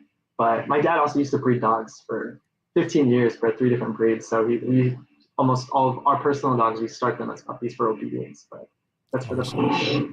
So Sharon asked, can a dog pick up the scent of a child that it's been carried and not touched on the ground? So if a child was, I think they're asking if a child was kidnapped, could that dog pick up that scent? Yes, but it has a time limit. You can't, because it evaporates, right? It has to be constant. Also, the child's wrapped up in blankets or pillows blankets or plastic. It would be harder, but definitely it's possible. Yes, and also you would have to teach a dog scent discrimination, right? In order for your dog, that specific dog, to be able to track that specific child, right? It's just not any child. In that case, it would be tracking the person that abducted the child. So it would be more of a tracking dog per se. If can you teach a dog to only search for your child, for example? Yes. But we wouldn't need that child to create the scent picture for the dog. But it's possible to teach a dog to just search for your own child. Sure. Okay, so Fawn, it looks like you're a movie star. I wish, yeah. Yay, thank you. You're all retired then. Yeah, I know. Yeah, right? Yeah, okay, now, now that you know. McBro asked, what's the difference between the Bloodhound trackers and the German Shepherd? So Bloodhounds are common in the tracking world. But sincerely, German Shepherd could do a really good job as well. I think it goes back to that individual dog, because I've seen bloodhounds that are great and some bloodhounds that are terrible. Okay, so it's not the breed itself, is the dog, that individual dog. But we've had success talking about, on the track here in Oceanside where a child molester, and I'm not sure you remember that case, the daughter, one of the daughters, looks out the window and sees the gardener molesting her sister, and he just takes out the front door, runs out the side gate. I'm sorry, and he disappears. And this is a German Shepherd that Oceanside had that we train in tracking. And this is in the middle of the day. The dog is brought in, and the gardener dropped his hat. So you were able to give the dog a scent picture by putting it in a plastic bag. The dog sniffed the hat and went on concrete out on the sidewalk and tracked going south about a block, and then went west to a cul-de-sac, and then across the street, then went west again, and then south again. Located the suspect in a backyard behind some bushes. So that's a German Shepherd for you. So a lot of it has to go back to that individual dog. But wow, interesting. Laura asked, what happens to the ones that fail? I imagine they would be suitable for very experienced dog owners, i.e., I'm assuming she means they don't make the police service test. No, what we do now, when we're testing the dogs, we do not We don't purchase purchase the the dog. dog. Right off the bat, we don't Yeah. purchase. But if the dog fails in the training, some of these dogs could go on and become protection dogs for family, and then other dogs become security dogs. They're not on the patrol. Yeah, but typically, it depends when they fail in the career of the dog. If it fails really early on, like within the first couple weeks, then we can start gearing us training towards more of a family setting or security setting. But when they don't pass the initial test, we don't purchase them. And so, Okay. so When the dogs don't work out in training, do they get office jobs? LOL. Okay, that's kind of what that means. Are canine commands taught in foreign languages? Yeah, so we now what we do is we actually ask the handler. They come in with the basic English commands. The people we get them from, we have a farm in Mexico that we're actually they develop a dog show for us. So we tell them just stick to English. If it comes from another country, then we ask the handler, do you want to transfer the dog over to your French or German, right, German, French, whatever. And normally we just had a dog graduated the academy and his commands were Dutch and this dog had English. So he wanted to go back to his old command because it was very natural for him out on the field. It's a second dog. It's a second dog to respond, like you said, muscle memory is gonna, tell the dog when to down and when to stay and all these things. So yeah, language doesn't really matter. We could be Chinese or Spanish or whatever.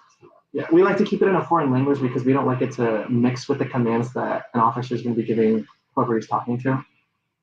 So that's the main reason that we do it in a foreign language. That way they don't say, get down on the ground, your dog lays down. So we try to keep them separate. Okay. What's the difference between back in the day dogs and now fast forward to 2022? Changes even better or the same to train? I think for a while there, back in the day, it was more difficult just because we had to develop a dog from zero. Now, then for a stretch there, the late 80s, 90s, it was difficult because all the dogs were titled in Europe. So they were coming in with a lot of training. That wasn't police work. It was just sports training. So we had to retrain those dogs. And there was a constant problem because they were just stronger, harder dogs with a strong character,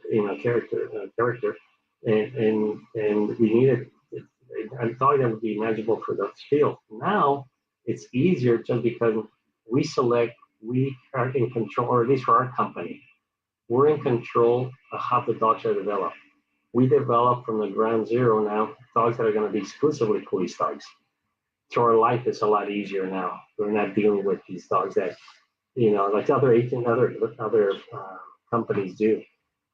But they're learning. Actually, it's funny. I read an article the other day saying that the best type of dog you can get is a dog that doesn't know anything. And a dog that's kind of green. I go, oh, son of a gun. That's what you've been doing for like 30 years, right? I'll answer this one. Do police canines like donuts? Yes, but don't tell Manny. Great. Right, Sammy? We don't share that. Yeah. Here's one that, and I'll let Manny and maybe then Sam, you can answer this one too. Manny, you start. What's the most memorable canine incident? For me, it's just the one that I mentioned a few minutes ago about the child molester because it really demonstrated the value of the potential of a dog, the potential dog has. The odds of finding this bad guy were very, very low because of all the distractions. Say where the kids were out of school and everything like that. This guy could have kept going and molesting kids for, ever. And the fact that this dog, this animal, we could teach him to do something like this, really change my life in a sense of being motivated to do it more and more and use his olfactory sense to really solve crime and solve cases. Sam has a good one as well to demonstrate the value, but for me that was one of the most important cases for himself. Sam? I think it's hard to say. You spoke to it earlier. This bond that you get with this dog. You're with the dog more than you're with your family when you're a canine handler. And there's no one incident. There, I have a tracking story where we found evidence along the way. We never found the suspect that night, but one of our detectives, robbery homicide detectives, Detective Elgard, he was able to take that evidence, send it to the lab, get it a DNA hit. He did all the detective stuff behind the scenes, and that stuff wouldn't have been possible. He later, it led to a search warrant and arrest warrant, and that stuff wouldn't have been possible without the training that Manuel has put us through, or the bond and what we expect from our dogs. But furthermore, just other than a memorable moment, it was a memorable 8, 10, 12, 14 years now, because once you establish that bond with an animal and you're with them all the time, it could be the worst day and you throw the dog in the car and go to work, and your life is good. You get to, play with the dog and get paid to do it and help, protect the community. So it's just it's the best job in law enforcement I've done. I've been an officer about 18, 19 years now, and it's the best thing that I've experienced, is being able to train under Manuel and, work with the dog out on the street. Awesome answer, brother. Awesome answer. Let's see here. Truth Seeker. I rescued a 4-year-old GS. Truth Seeker. I'm not really sure what a GS is, but West Side Rescue in LA. I've had him 3 months and he's gotten aggressive. I know it's out of a fear. He was abused. How do I build his confidence? Because she doesn't want to give up on him. It depends on when the dog becomes aggressive. If the dog's aggressive towards new people, if the dog's aggressive towards when he's guarding his home, it depends on if the dog also, like I said, experienced something bad in his life. That's why the dogs are not trusting other humans anymore.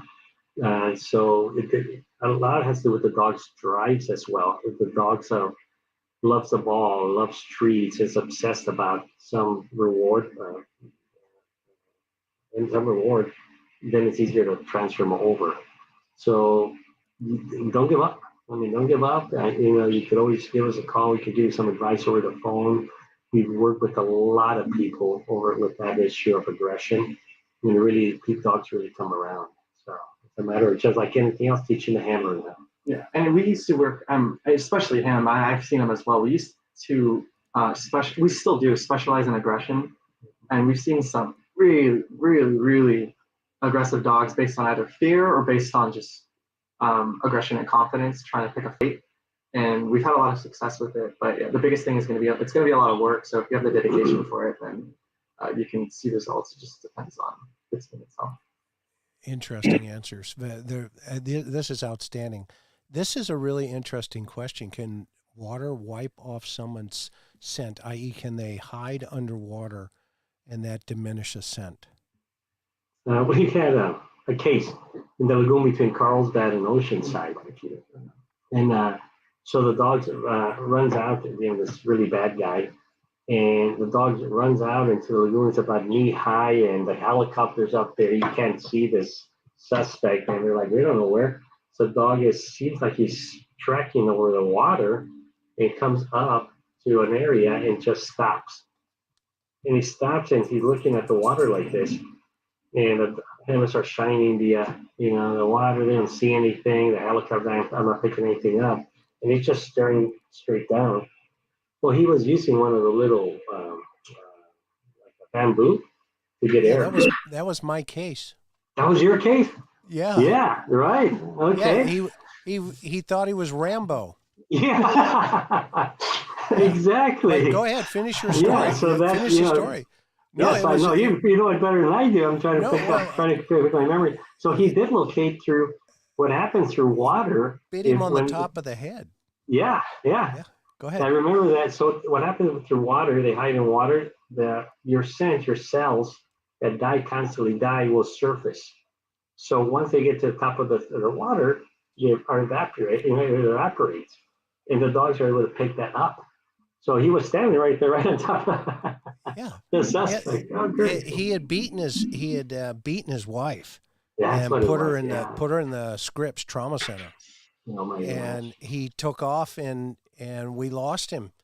Mhm. And we deployed, Irk, and Mhm. Irk goes down, he hits the scent, turns and stops. Mhm. And he's looking over the riverbed, and we're like, okay, he's got something. Mhm. And next thing you know, we just hear this guy screaming because Irk came in and went and got him right by the top of the head. Yeah. And, it was like, yay. Yeah. Yeah. And Yeah. anyway, we hooked him up, and I took him to the ER in Tri-City. I don't know if you remember Dr. Farmer, Pete Farmer. Oh, He's okay, time, yeah. He was the ER doc. Anyway, as for the public, we'll tell you, whenever you get a dog bite, you have to take them for a medical evaluation just to make sure. I mean, Sammy, do you guys still have to do that? Because we had to do it. Yes, we take them in. Obviously, medical aid is priority. If we use force, we have to take care of the suspect we're putting force on. So that's immediate.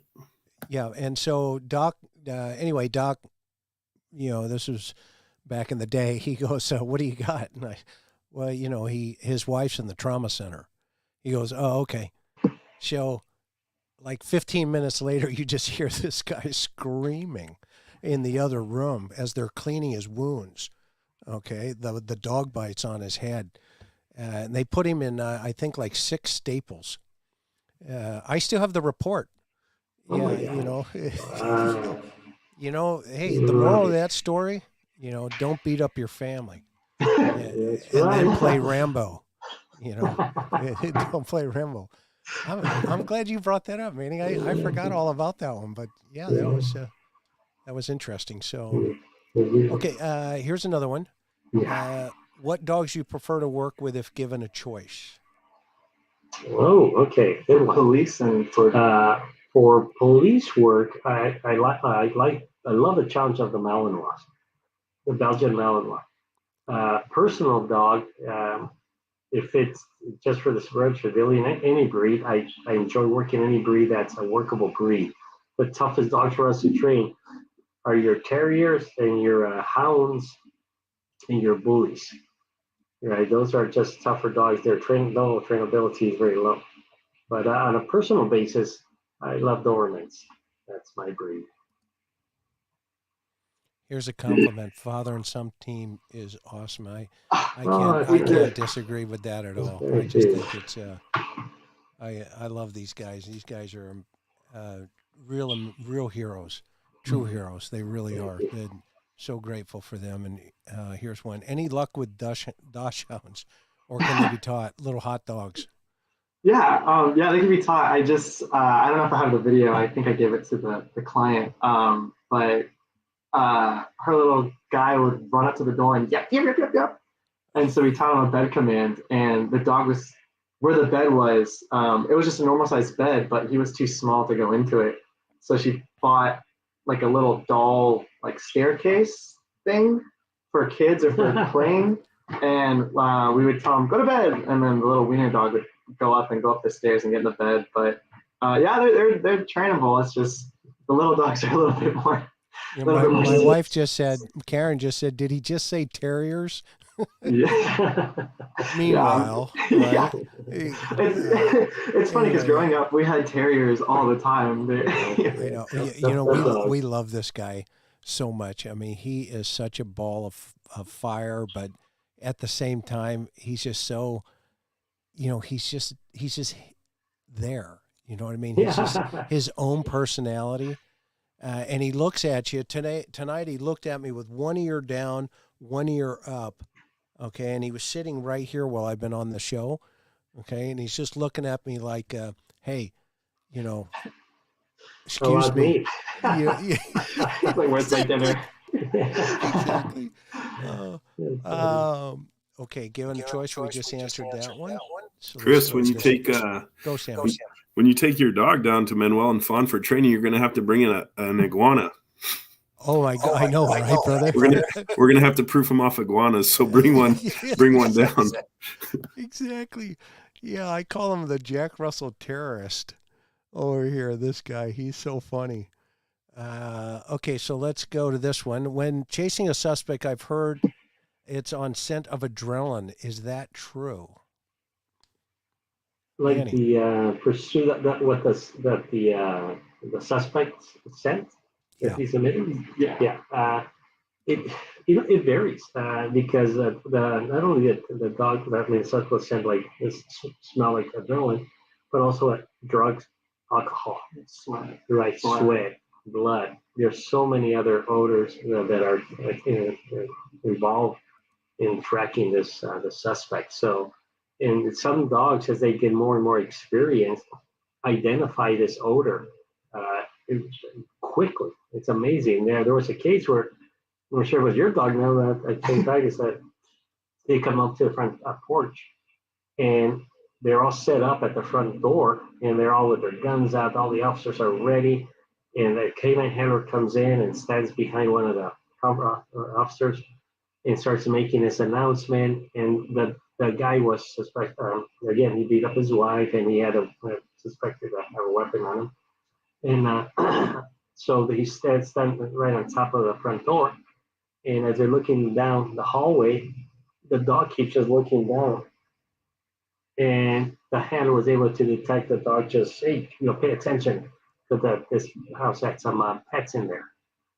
And he's telling him no, and he's trying to get him to focus down the hallway to release him, and thought wouldn't have anything to do with that. He just kept looking down, and the suspect was right below them, right? So the dog quickly identified. When you think about it, you have officer 1, 2, 3, the handler sent all the combination of all these other scents.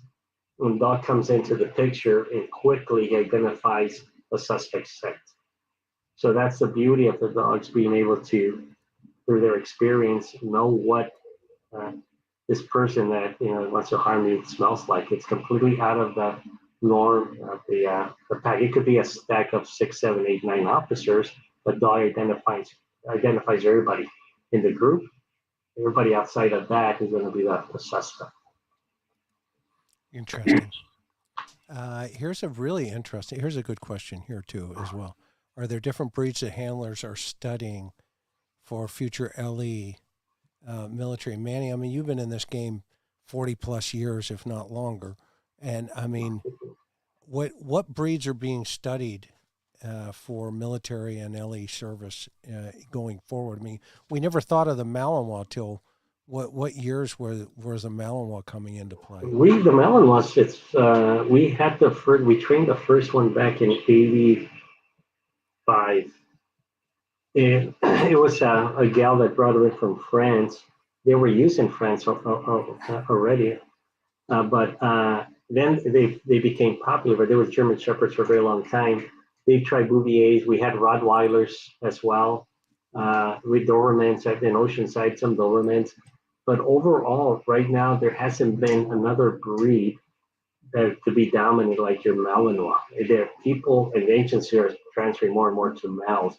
They tried also Bouviers, but they didn't function, right. There's no other breed. There normally has to be like a herding breed in most cases. Those are the ones that are a little more trainable for law enforcement and military. When it comes to detection, you could use other breeds as well. Right now there's a Russian wire-haired pointer they've been using. But overall, there's nothing new. I wish there was, because we need more and more dogs now. Yeah. Buddy, take a look. See these two guys right there, and see that guy down at the bottom? Yeah, those guys. Okay, get to know them. Because we're coming. We're coming for you. This guy, he's a goofball. I love him. I love him to death. I really do. He's, as you can tell, with a good family. Yeah, he's a good family dog. He's stuck in my my headset there. I think this is a new breed for police work too. This is our new stock. This is the one we've been studying. I tell him all the time, you're going on the street, buddy. That's how it goes. You're going on the street. So this is from a buddy of, yeah, exactly. Yeah. There you go. This is from a friend of mine. He says, because he's got a little, I think he has a, what's Josh? Josh, what is your dog? Put him in the chat. I forget what your dog is. I think he's a little bull terrier. But when this is a joke. When hosing down a dog with a fire hose because he wants to take the door off his cage and the hinges, would you suggest a mild or heavy flow? I love it. It's a friend of mine. So that's funny. Depends on the dog. Heavy if he's big and strong. That's hysterical. That's hysterical. Yeah, you know, we have to actually, what's funny about that is we have to train the dogs to overcome the fear of the hose because, you know, in some cases, when they're developing as puppies, right? They're washing the kennel and things like that. So they grew up with they run away from the hose so they can clean the kennel for me. So some dogs are police dogs. We teach them, hey, fight through the hose and the spray, water spray and things like that to go in case a bad guy. And there was a case in Oceanside, I'm sure you remember that a bad guy was in the front yard with a hose. Oh, wow. And I remember the dog was having an issue going, looking, oh, he's going to wet me down. He's going to bathe me? Hell no. And you want to just go back in the car. Oh, my. Let's see. Now, this question, let me set this question up. So there's a missing little girl. She's 5 years old out of Tennessee. And it's a pretty high-profile national case. It's called Summer Wells. Anyway, there's reports that they did some bloodhound work and the dogs followed a scent down a trail to a road and then the scent was lost. Now, just to give you a little perspective, this area is where she used to play and she used to, you know, chase her brothers on a motorcycle and that type of stuff. So her scent's potentially all over this property, but there's a belief that if somebody was carrying her, would the dog hit on that person going down that trail? So it's kind of an ambiguous, you know, hypothetical, right? So just give you a heads up. Was it a trail or was it like a driving road? Yeah, they physically carry her walking down towards. Yeah, it's a dog. They call it a dog trail. Okay. Yeah, so what happened with the bloodhounds, and there's two types in the sense of our training dogs, that they could discriminate in the way of odor, where you have a scent from the home, an item that the child has, or they could always go for the freshest, strongest trail or track.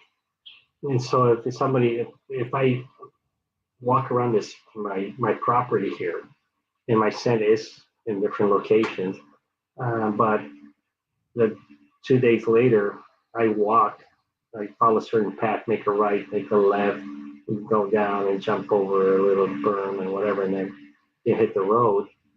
Well, a dog that's trained will hit the freshest, strongest trail and track. So that's possible where the dog will hit and follow the freshest, the newest track. Even though the scent's everywhere, that's still the strongest. Okay, and this is the other point to that, you know, to dovetail into that question. What does it mean if the dog went down the dog trail and ended there? Would it be older scent or fresh one? I think you just answered that. And by the way, there were over 20 other dogs roaming free on this property. So there are, I mean, it is dog central where this little girl potentially, had walked down there. And then there's one more to that. Yeah, here it is here. Over 20 dogs roaming on that property. There's a question here about, in today's environment, obviously, do you think dogs should be trained to work in school, work in schools, but they may already be doing that. Am I wrong or? Yes, there was they're not as popular in schools, And like in the city here in Ocean, I don't even know in Oceanside if there's any dogs. They're for detection. I believe there's companies that are hired by the city and where they come in and they do some random inspections for narcotics and maybe alcohol. Do you know anything about that, Sam, here in Oceanside at all? I believe it's all private companies. There's obviously still a Fourth Amendment, and we can't just take police dogs into, public schools and sniff everything. But that was my understanding. I never searched any schools. We do our, work our own cases. But as far as like a type personal protection dog or a security dog for a school, there's a lot of kids rolling around. So you'd have to have handlers that were able to supervise that dog because it is an animal. But so here's the next one. Fawn, you take this one. What's the funniest, most embarrassing dog training story? Oh, okay.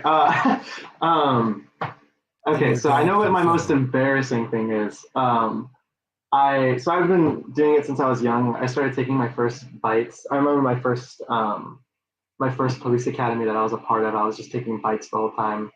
And I remember when I was 18, I got told to train. This is going to be my first real police dog, pretty much by myself. He gave me 2 weeks to train this dog and get everything ready on and off leash. So I did it. I got her. She was a real tough dog, female police dog. And I had videos. I would do everything on leash. I did everything off leash. I would throw it for verbal outs, drop toys in a second. I'd make her down, go to her bed. I could heel her, lay down, and she'd go into a down. And my dad, so the way it normally works is I'll train the dog. It still is this way, but I'll train the dog, and then my dad will say, give me a demo, go, and he'll give me a score sheet. So I have to go grab whatever dog he wants to go see, and I bring him out to wherever he tells me. I don't know. This was my first session for this, and I didn't know where it was going to be. So he told me to give him the demo in the front office of our kennel at Fawn John. And I thought it was going to be in the side yard or in the front parking lot, or we're going to go somewhere else. And I thought, okay, she does everything off leash, but she's never been inside the front office where boarding dogs and daycare dogs are going in and out. She's been in the parking lot. So I ran and I grabbed her, and I went into the office to show him the obedience. And it was just awful. It was the worst thing I've ever seen in my life. And he told me down there, and I grabbed hot dogs on my way up because I was like, I'm going to need to give her some motivation to try to do this. And then she downed, but it was crooked, and then she went on her back. And then he told me to make her sit. And then so I made her sit, and then she started spinning, and then a dog walked by, and he went, okay, good. And he took his score sheet, and then he just folded it up and he left. And that was, I think, probably the most embarrassing story that I can remember off the top of my head. It was pretty bad. I didn't even get a score. It was it was pretty bad. So I think that's probably the most embarrassing story. That was when I was 18. I'm 25 now, but that was That's a great story. my shining moment. Okay, so let me grab this one. Oh, here it is. How do you get the dog to overcome firearms? Oh, I've got lots of. Yeah, so we've done it in the past where some dogs we test and they're a little bit shy. We've had a few that are completely shy. They want to run. So in order to teach a dog that, hey, this is not going to hurt you, we do put cotton balls in their ears, and we start off with a blank gun, and we have the dog not doing obedience, just relax about 20 yards away out in the open in the park, and then we just start firing a low caliber gun, and then we increase that, but we still leave those cotton balls in their ear. After a while, we bring them in a little bit closer, and then next thing you know, we go to the range, because your blanks do sound different than your real rounds. So we have to make sure that the dog accepts both in the police case, but it's just a slow process. And we start off with about 100 rounds of when the dog's about 30 yards away, just walking around. You don't want to do it in a building. And then with those 100 rounds, next thing you know, you walk in another 5 yards. and then another 5 yards, another 5 yards. Doesn't have to be in one day, but in the process of a week or two. And we've had dogs that are tremendous. I'm sure we had a video of a dog that was this way with just blanks. At the end of the day, within I think like 2 months, 3 months, the handler kept practicing. Sam knows Alonso, and boy, he was able to go to the range and unload his clip and fire the dogs next to him off leash, doing obedience and doing all these exercises. And the dog's calmest day, it's like just the handler did a terrific job. But that's the way we do it. Now they have earmuffs. Little doggy earmuffs. Yeah, like little tactical stuff, and they put it around the back. It's crazy. The dogs got more tactical gear than sometimes their handler. It's awesome. Goggles and everything. Yeah. Radio. Awesome. So, can wolves be trained from puppies? So I tried. It's funny because my first client in Mexico in 78, she said that she had a German Shepherd. So I said, yeah, I could train German Shepherds, right? And she's like, her son said, Mom, it's not like a German Shepherd, it's more like a wolf. I didn't believe him, of course. I go, yeah, whatever. I'll train any dog. So I go over to their house to pick up this Shepherd. And in Mexico, the dogs are up on top of the roof. That's where they keep them. Very, very wealthy lady. And I look up, and it was kind of at night, and I go, oh, it looks like a Shepherd. He was foaming at the mouth and baring his teeth and looked like 200 pounds. And she said, what do you think? Could you train him? I don't want to lose this client. So I said, yeah, sure, I could train him. So the son brings him down and ties him up to my pickup truck. I was crying at that day. I go, this is not a dog. This is not a dog. Because I kept petting him chicken and this and that. And that son goes, yeah, it's like a wolf mix. So I got that one trained. And throughout the years, in the 80s, they brought wolves to Fawn, mixes of wolves. Wow. And almost every single one of those, there were probably maybe about 10 to 15 over a span of about 10 years. And almost every single one was okay, but they almost all would try to bite the handler. It would get really nasty, even though it's all positive and treats and gentle with him. They would reach a point where they would be fed up with it. I don't want to do that anymore, and the dog would just go after the handler. As the dogs mature and older, they would have to give them up. They would come back for boarding and more training. We reached a point that the dog would really just go off immediately. And it was a fight, a real fight. Talking about a Malinois, no, look at the wolf, man, that guy was scary as heck. I told her I don't train wolves. But that was the last dog. And we have some dogs. I remember in Oceanside, there was a dog they wanted us to train. And they said it was a Shepherd Husky mix. And then I went in the back runs and I went, this is a wolf. Very similar experience. We don't train, we don't handle wolves. So that girl asked, cadaver dogs in cemeteries. This is an interesting question. Please explain when searching for specific scent. Thank you. So let's say you had I don't know if you remember they had the crypts in South Oceanside, down by the railroad tracks there in the cemetery there. Right. And guys would, sleep in those things. Mm-hmm. So this is an interesting question. Can the dog, is there, from obviously a live scent versus a cadaver scent?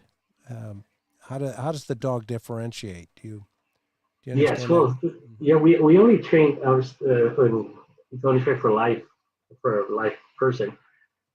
When that person has died, the dog could detect if it's fresh, right? He'll go on alert, and maybe even if he's trained to bite, he might bite that. But in order for you to find like a buried cadaver, then if it's older, obviously, then it's a little bit harder for our dogs to locate this. They could probably still can. We haven't tried it, but now there's a lot of people that do cadaver ID or actually detection. And it's being a little bit more and more sophisticated now because they do have pseudo cadaver scent, and it's been very popular now in some areas. They work along law enforcement as well. But no, it's a new field, and not a new field. I'm sorry, it's a very different field that you really have to specialize in that, for you to be proficient. So, can wind move scent from one place to another? Yes. It actually scent is sticky, right? So if the wind pushes hard, it could be that's on the left side of the field, and if the wind is pushing the wind, let's say west, if it's coming from the west, pushing it east, then the dog is going to alert or gravitate towards where where the scent is pooling. It's not where you're located; it's where the dog finds scent, but it is moved around. You could grab the narcotics and contaminate different areas of the room, and the dog will be interested. We teach them not to really fall for that, but still, it could be transferred. Interesting. That's a great question. Go ahead, Fawn. Oh yeah, so it also depends where the scent's coming from. If it's the odor of narcotics, we used to have a little smoke machine. It was real small. You use it for golfing or when you go to the course, just to demonstrate exactly what you just asked, where the scent is pooling. And in the detection academy, you see dogs that are alerting, and like it's a high find. Even in for people as well, as to the chimney effect, where the scent's going to pool up on the top of the building and then come back down on the other side. And you have some dogs that are alerting here where the odor is strongest, but it's because the air is pushing all the odor from the person up there all the way to the front. And as a good handler, you can tell. We have some handlers. We set up some scenarios where the guys up top in the attic or the guys on a shelf real high, and the dogs will pick up the scent on the other side of the building. And you have good handlers when they're a good team. When the dog looks up, you start looking up as well. But yeah, it scents all over the place. It gets pushed, and that's why the dogs are such an amazing animal. And that's why that track that he said earlier was so incredible, because everything was against them because the wind was moving so much. So the dynamics change where the scent's pooling. Awesome. These are such great questions. Thank you, everybody. They're great questions. Are male or female dogs easier to train? They're the same. They're equal. There's really what happens. Unfortunately, they like the male dogs. They're a little bit bigger dogs size wise, but there's a lot of good females. Actually, Oceanside, lucky they have a really good female right now on the patrol. Okay. Okay, a couple more here. Are you still good? You guys doing good so far? Yeah. All right, Chris, I wanted to talk about scent from a kind of a handler perspective. Go ahead, everything that I know, I've learned from Manuel and Fawn. But when you're getting onto a scene, you have a robbery suspect that just foot bailed or something, or they just hit 7-Eleven or carjacking, whatever it is. When it's felonious and violent, and we decide to take the dogs out and hunt the bad guy, we look at the scene and weather conditions. Is it hot out? Is it pavement, blacktop, where it's going to be, that the scent's just going to evaporate, and then there's not much left. But we try to put the dog, set them up for success. And there's a lot more training that goes into it other than just the dogs. As the handlers, we have to talk to our beat partners and our patrol teams that we're supporting and say, hey guys, I need you to set up containment for me, or, don't contaminate the area by, searching on your own. Just you wait the 3 or 4 minutes for us to get there and start the search with the dog. So a lot of times in an urban environment, we're doing tracks and trails through the city. We get a lot of positives where the dog's making a 45-degree angle across the street. There's no reason for a dog to do that other than, following his nose. And then they might circle and start air scenting. And then, we'll have a witness say, hey, a guy wearing a black hoodie just jumped in a red Honda Civic and took off. All right, thanks. And that'll give us another tip. So the dog's nose doesn't always lead us to the bad guy, but it leads us to the evidence and, further tips, and we get confirmation along the way. We go back and we explain that to Manuel. This is what happened this week. Oh, good. That's great. Let's work on it some more.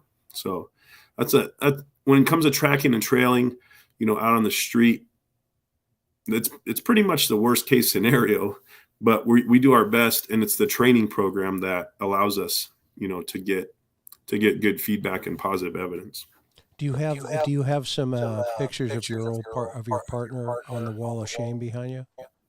I do not. Actually, where you just transferred, but the background that you have, the beach picture there, I'm in that picture in the middle, and then the videos that you showed, I was covering. Yep, I'm covering up my picture now. Okay, hang on for a second. I'm going to pull everybody out, and then we're going to show everybody. Yeah, sorry about that, by the way. I didn't mean to. Oh, you're good. Cover you with you. Hang on.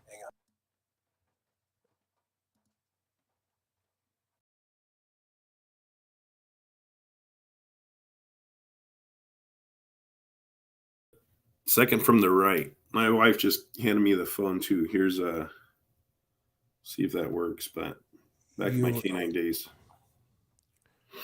You're much younger in that photo.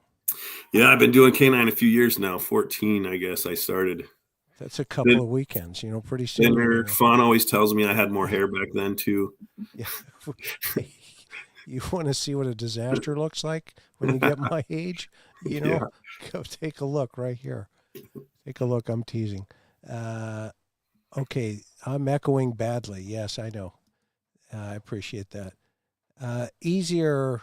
What are your thoughts on a German or a Rottweiler, Fawn? My dad actually used to breed Rotties for 15 years. So it was temperament-wise, they're kind of hit or miss. You have some Rotties that are very, very dominant, and so that's kind of the challenge that we like. Growing up, I used to have my dad likes very, very, very dominant dogs, and a lot of them were really, really aggressive. Where we weren't allowed to pet them. We had to have him be in the same room. We would take them out, and they lived good lives. We'd take them places, but we had a lot of authority, and he had a lot of authority over the dog. But they're good breeds. I know Sam has a Rottie, big boy. He's got a big blockhead. But I've had a lot of good Rotties over the years. They just, if the handler's willing to put in some work with some of the Rotties that are a little bit more dominant, then they can turn into really good dogs. But it all goes back to temperament. And like I said, my dad used to run him for 15 years. So I've seen a lot of Rotties, and a lot of Rotties come in for training. But I don't know if you've got your big blockhead in the room with you, Sam, but he's a big goofball. He's at the kennel. We're doing backyard work. So he's down at Fawn right now. So this is we have a lot of coyotes. So I have to tell you a funny story. It's a 2 a.m. drunk story. And these are always the best. The bars are shutting down, and we got called to, escort everybody as they're making sure they're not getting in their cars and that kind of stuff. And some drunk walks up to the car, and back then, as Manny knows, because he was the king, and he still is, we didn't have windows on our car. And so literally people, if they were dumb and they didn't follow that big sign that says, "Keep away, police dog," they would try to pet the dogs, or they'd, try to kiss the dogs. I shared that experience. And this one night, this guy walks by and he goes, what kind of dog is that? I said, "Oh, that's a coyote." He goes, "A coyote?" I said, "Yeah. We're training coyotes now." He goes, "Man," and he's so drunk, he yells out to all his friends. He goes, "Man, look, they're training coyotes, man." So Irk sticks his head out the window like, "Keep moving, have another beer, have a good night." But so I hope that answers your coyote question there, or at least your comment. So we got a couple more up in here. Let me put this one up here. I love this. That folks are just so appreciative of your service, Manny and Sam and Fawn. This is really neat interview, guys. Hit the thumbs up. We just think the world thinks the world of what you guys are doing, and and God bless each and every one of you, because today it's a difficult time. I think we can all agree to that it's a difficult time, but it's always great to hear about how our canine partners are playing a huge role in helping society and just making a difference. Here's one for you, Manny. Have you trained chows, and how are they during training? Fawn and Manny. Not very good. Fortunately, they're not the type of dog that you recommend because they're dominant, they're quiet, they're very cute, beautiful dogs. Right? When they would come in as little puppies, they were like little bears, right? You pick them up and you start training, but they're not very trainable. They take the treats on, and they do okay until they get tired of it and they go, all right, I'm done. And if you pull it, I'm going to bite you. So that's many of them are that way. I trained, they were popular back in the 80s, Shar-Peis as well. Shar-Peis, Akitas, and Chows. But they all had a very strong temperament. And because of their coat, it was very difficult to train because of, the slip chain wouldn't fit. And then you go with another type of collar, it was difficult to get down and up. And they were not very motivated. You throw a ball and they would just look at it and look at you like, you go get it. So it wasn't like an easy trainable dog. But the problem was most of the time is their character was just, they would challenge the handler. Especially as they got older, they would just challenge the handlers. Yeah. So, At large, they're still, I train a ton of chows as well, because normally those are the breeds that do come in for training because they're a little bit more willing to stay in their ways. But they're very, hit the nail on the head with everything. Like you said, they're very willing to stick to their own thing. So when you tell them to do something, or you tell them, hey, how about we do this? Most of the time their answer is no. They go, no, I'm not going to do that. And if you it's a lot of work to keep up with them. If you want training in terms of just household manners, that's a more attainable goal rather than I'm going to get my blue ribbon in AKC or I'm going to take them for tracking. But they have most of them have their limit, and then once they hit the limit, then that is where you start seeing those behaviors of your typical chow or Shar-Peis. Interesting. And Sam, just to let you know that you have a great radio voice between Fawn, who looks like a Hollywood movie star, and you have a radio voice. I think there's something cooking here, guys. Just to let you know up front, something's cooking. I've been working on this radio voice for a while. Thanks for the feedback.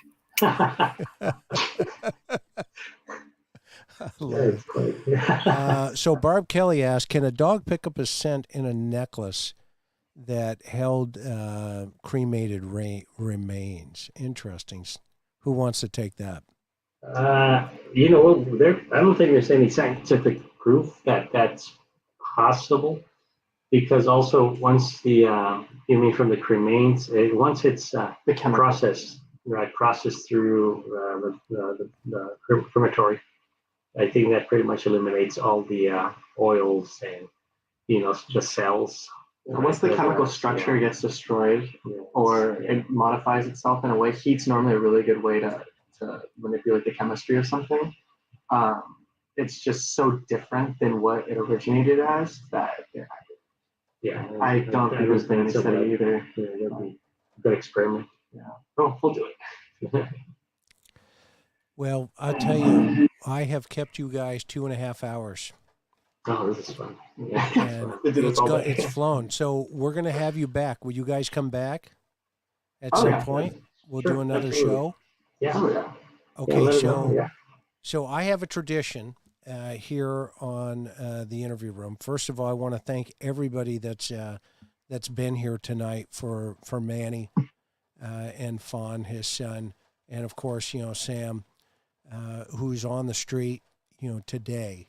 I mean, in today's world, and thank him for his service, everybody, and over here in the chat, these guys are up against, just I don't even want to go there tonight because it's just so different than when I was on the street. It really is, and this makes, in my opinion, dogs more valuable to our society. Trained, experienced canine handlers, teams, police teams that work in harmony with each other, that if there is an active situation and there's a dog around with a handler, you can bet that dog would have been deployed quickly. And that animal probably would have given its life for, those children. And this is why Manny is so important, and Fawn, his son. All of the links to their business is below.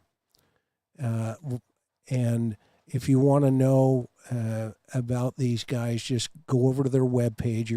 All you have to do is click on it. It's in the notes for tonight's show. Share this show with everybody you know. Pass it on all your social media platforms.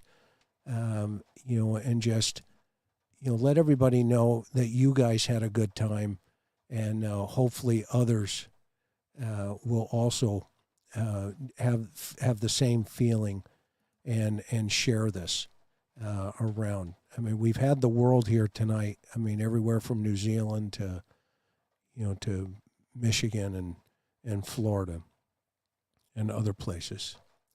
So I have a tradition, Manny, and my tradition is this.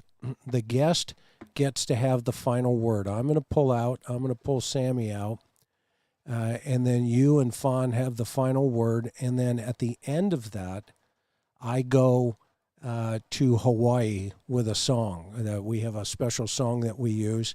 But the moment you say goodnight, everybody, then immediately we'll flip over to Hawaii, and then this YouTube will keep this up, and your tribute will be up, and you and I will talk, offline behind all of this. And but I want to have you back. So do I have a commitment that you're my buddy of many, many years, has kept us all out of trouble? And maybe we can have some of the guys back too. Sam, maybe we can get some of the guys, some of the team members to come on and, just share, dog stories, war stories. Yeah, that would be fun. I can talk to that'll some be of the fun. fellas So and that's, see if they'll do it. So I'd be happy to come back. Manuel asked me for help. I enjoyed this show. I'll let you guys pull me out, take out of here. Have a good night. I'm going to take you out of here. Okay, so thank you for coming, Sammy. It's great seeing you. Thanks, sir. Okay. All right. So, Manny, you're going to have the last word here, brother. Thank you so much for everything you've done for my family. And Fawn, I want you to know, your dad really is a hero in many, many, many circles. Within the law enforcement community, he's a legend. Him and Fawn are just amazing people. So you now are going to be asked to carry that torch, and you've got some big paws to fill, to use a coin, or to coin us, whatever I just said. But I just want you guys to know how much I appreciate you and how much I've loved your dad all these years, and we're grateful that you came on tonight. So, Manny, you've got the last word, and when you're done, we'll be in Hawaii. So, thank you, my friend, for being here. Well, you're very welcome. You say the Chris. last word, so I have to talk first. Okay. So, but it's thanks for having us on your show, and we'll talk to you when we get this done. But I've just real quick, I just want to end off on saying that as a son, seeing him do everything that he's doing, he's very, very humble. Like a lot of you probably don't even, this is the first time you've heard about him, and he's been a legend in the industry since the 80s. He's been doing it since some of the inceptions of the canine program for these police departments. And it's more than just a job for him. And I grew up watching him pour his all into this industry and these canines. And this is the first time he's been willing to have recognition for it. And the first time that he's been like open to talking about it, just because he is a little bit more reserved and he doesn't really talk about it. So it's incredible to be here for this moment, just seeing him on a platform. And thank you that it's your platform. But having all these people from all over the world get to see him and giving him the credit that he doesn't ask for at all is pretty, it's very emotional for me. And I just, it's a blessing to have everyone in this chat and everyone watch, just because this is something that since I was a kid, I've wanted people to know who he is, because he is a hero in my eyes and in all your guys' eyes as well, just because of the amount of lives that he does save. It's insane to me. So I just want to say thank you to everyone watching, and thank you just because it makes my heart so full seeing people recognize him for the talent and the dedication that he's had all these years. It's something that I've been fighting to get him to do for so long. Yeah, now you can have the last word, but it just, like I said, it just is incredible for me to see this and seeing people finally see him the way I see him. So just take it away. Wow, thank you. That's it really fills my heart with a lot of love and appreciation. And thank you, Fonzie. You were great. You're gonna do better than I ever did. I think you are on the right track because you understand the value of the importance of helping people in the community and doing the best we can. But Chris, thanks a lot. You're wonderful, man. I really think that people like you really help really push ideas and platforms that are useful to the community. And I think that for me, it's the opportunity to sit here and share with your audience all the good times and some of the importance of the canines and their use, and a good officer like Sam that really make it worthwhile all these years, for us to be able to, for me to be able to enjoy my job, my passion, my love for the dog, and as well as for the human. And to have the opportunity to do it on your show, it's amazing. I thank you. You can't even imagine how much. So for the audience, I see your comments, and I, from my heart, I thank you, and I hope I'm here many years to keep, helping the community and the canine world. And I think, if I'm gone, obviously he's going to take over, which is he's going to be in good hands. Thank you. Have a good night.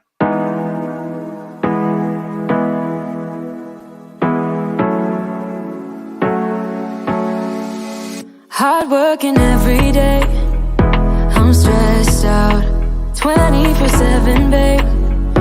No timeouts, wish we could fly away. You and I go to our favorite place. Oh yeah, make special memories together. I'll be your company now and forever. I say we fly away, you and me, go to our favorite place. Feeling the sun on my face in Hawaii. With you, Hawaii. With you, Hawaii. With you, Hawaii. I need a summer breeze, some fresh air to put my mind at ease. No cares. You wanna come with me? Me and you go to our favorite tree. Are you ready now? We jump on a plane now. We're taking away. Yeah, we're taking away. Don't hesitate now. We're taking away. Yeah, we're taking away. We'll never come down. We're going away. Yeah, we're going away. You and me. Feeling the sun on my face in a way.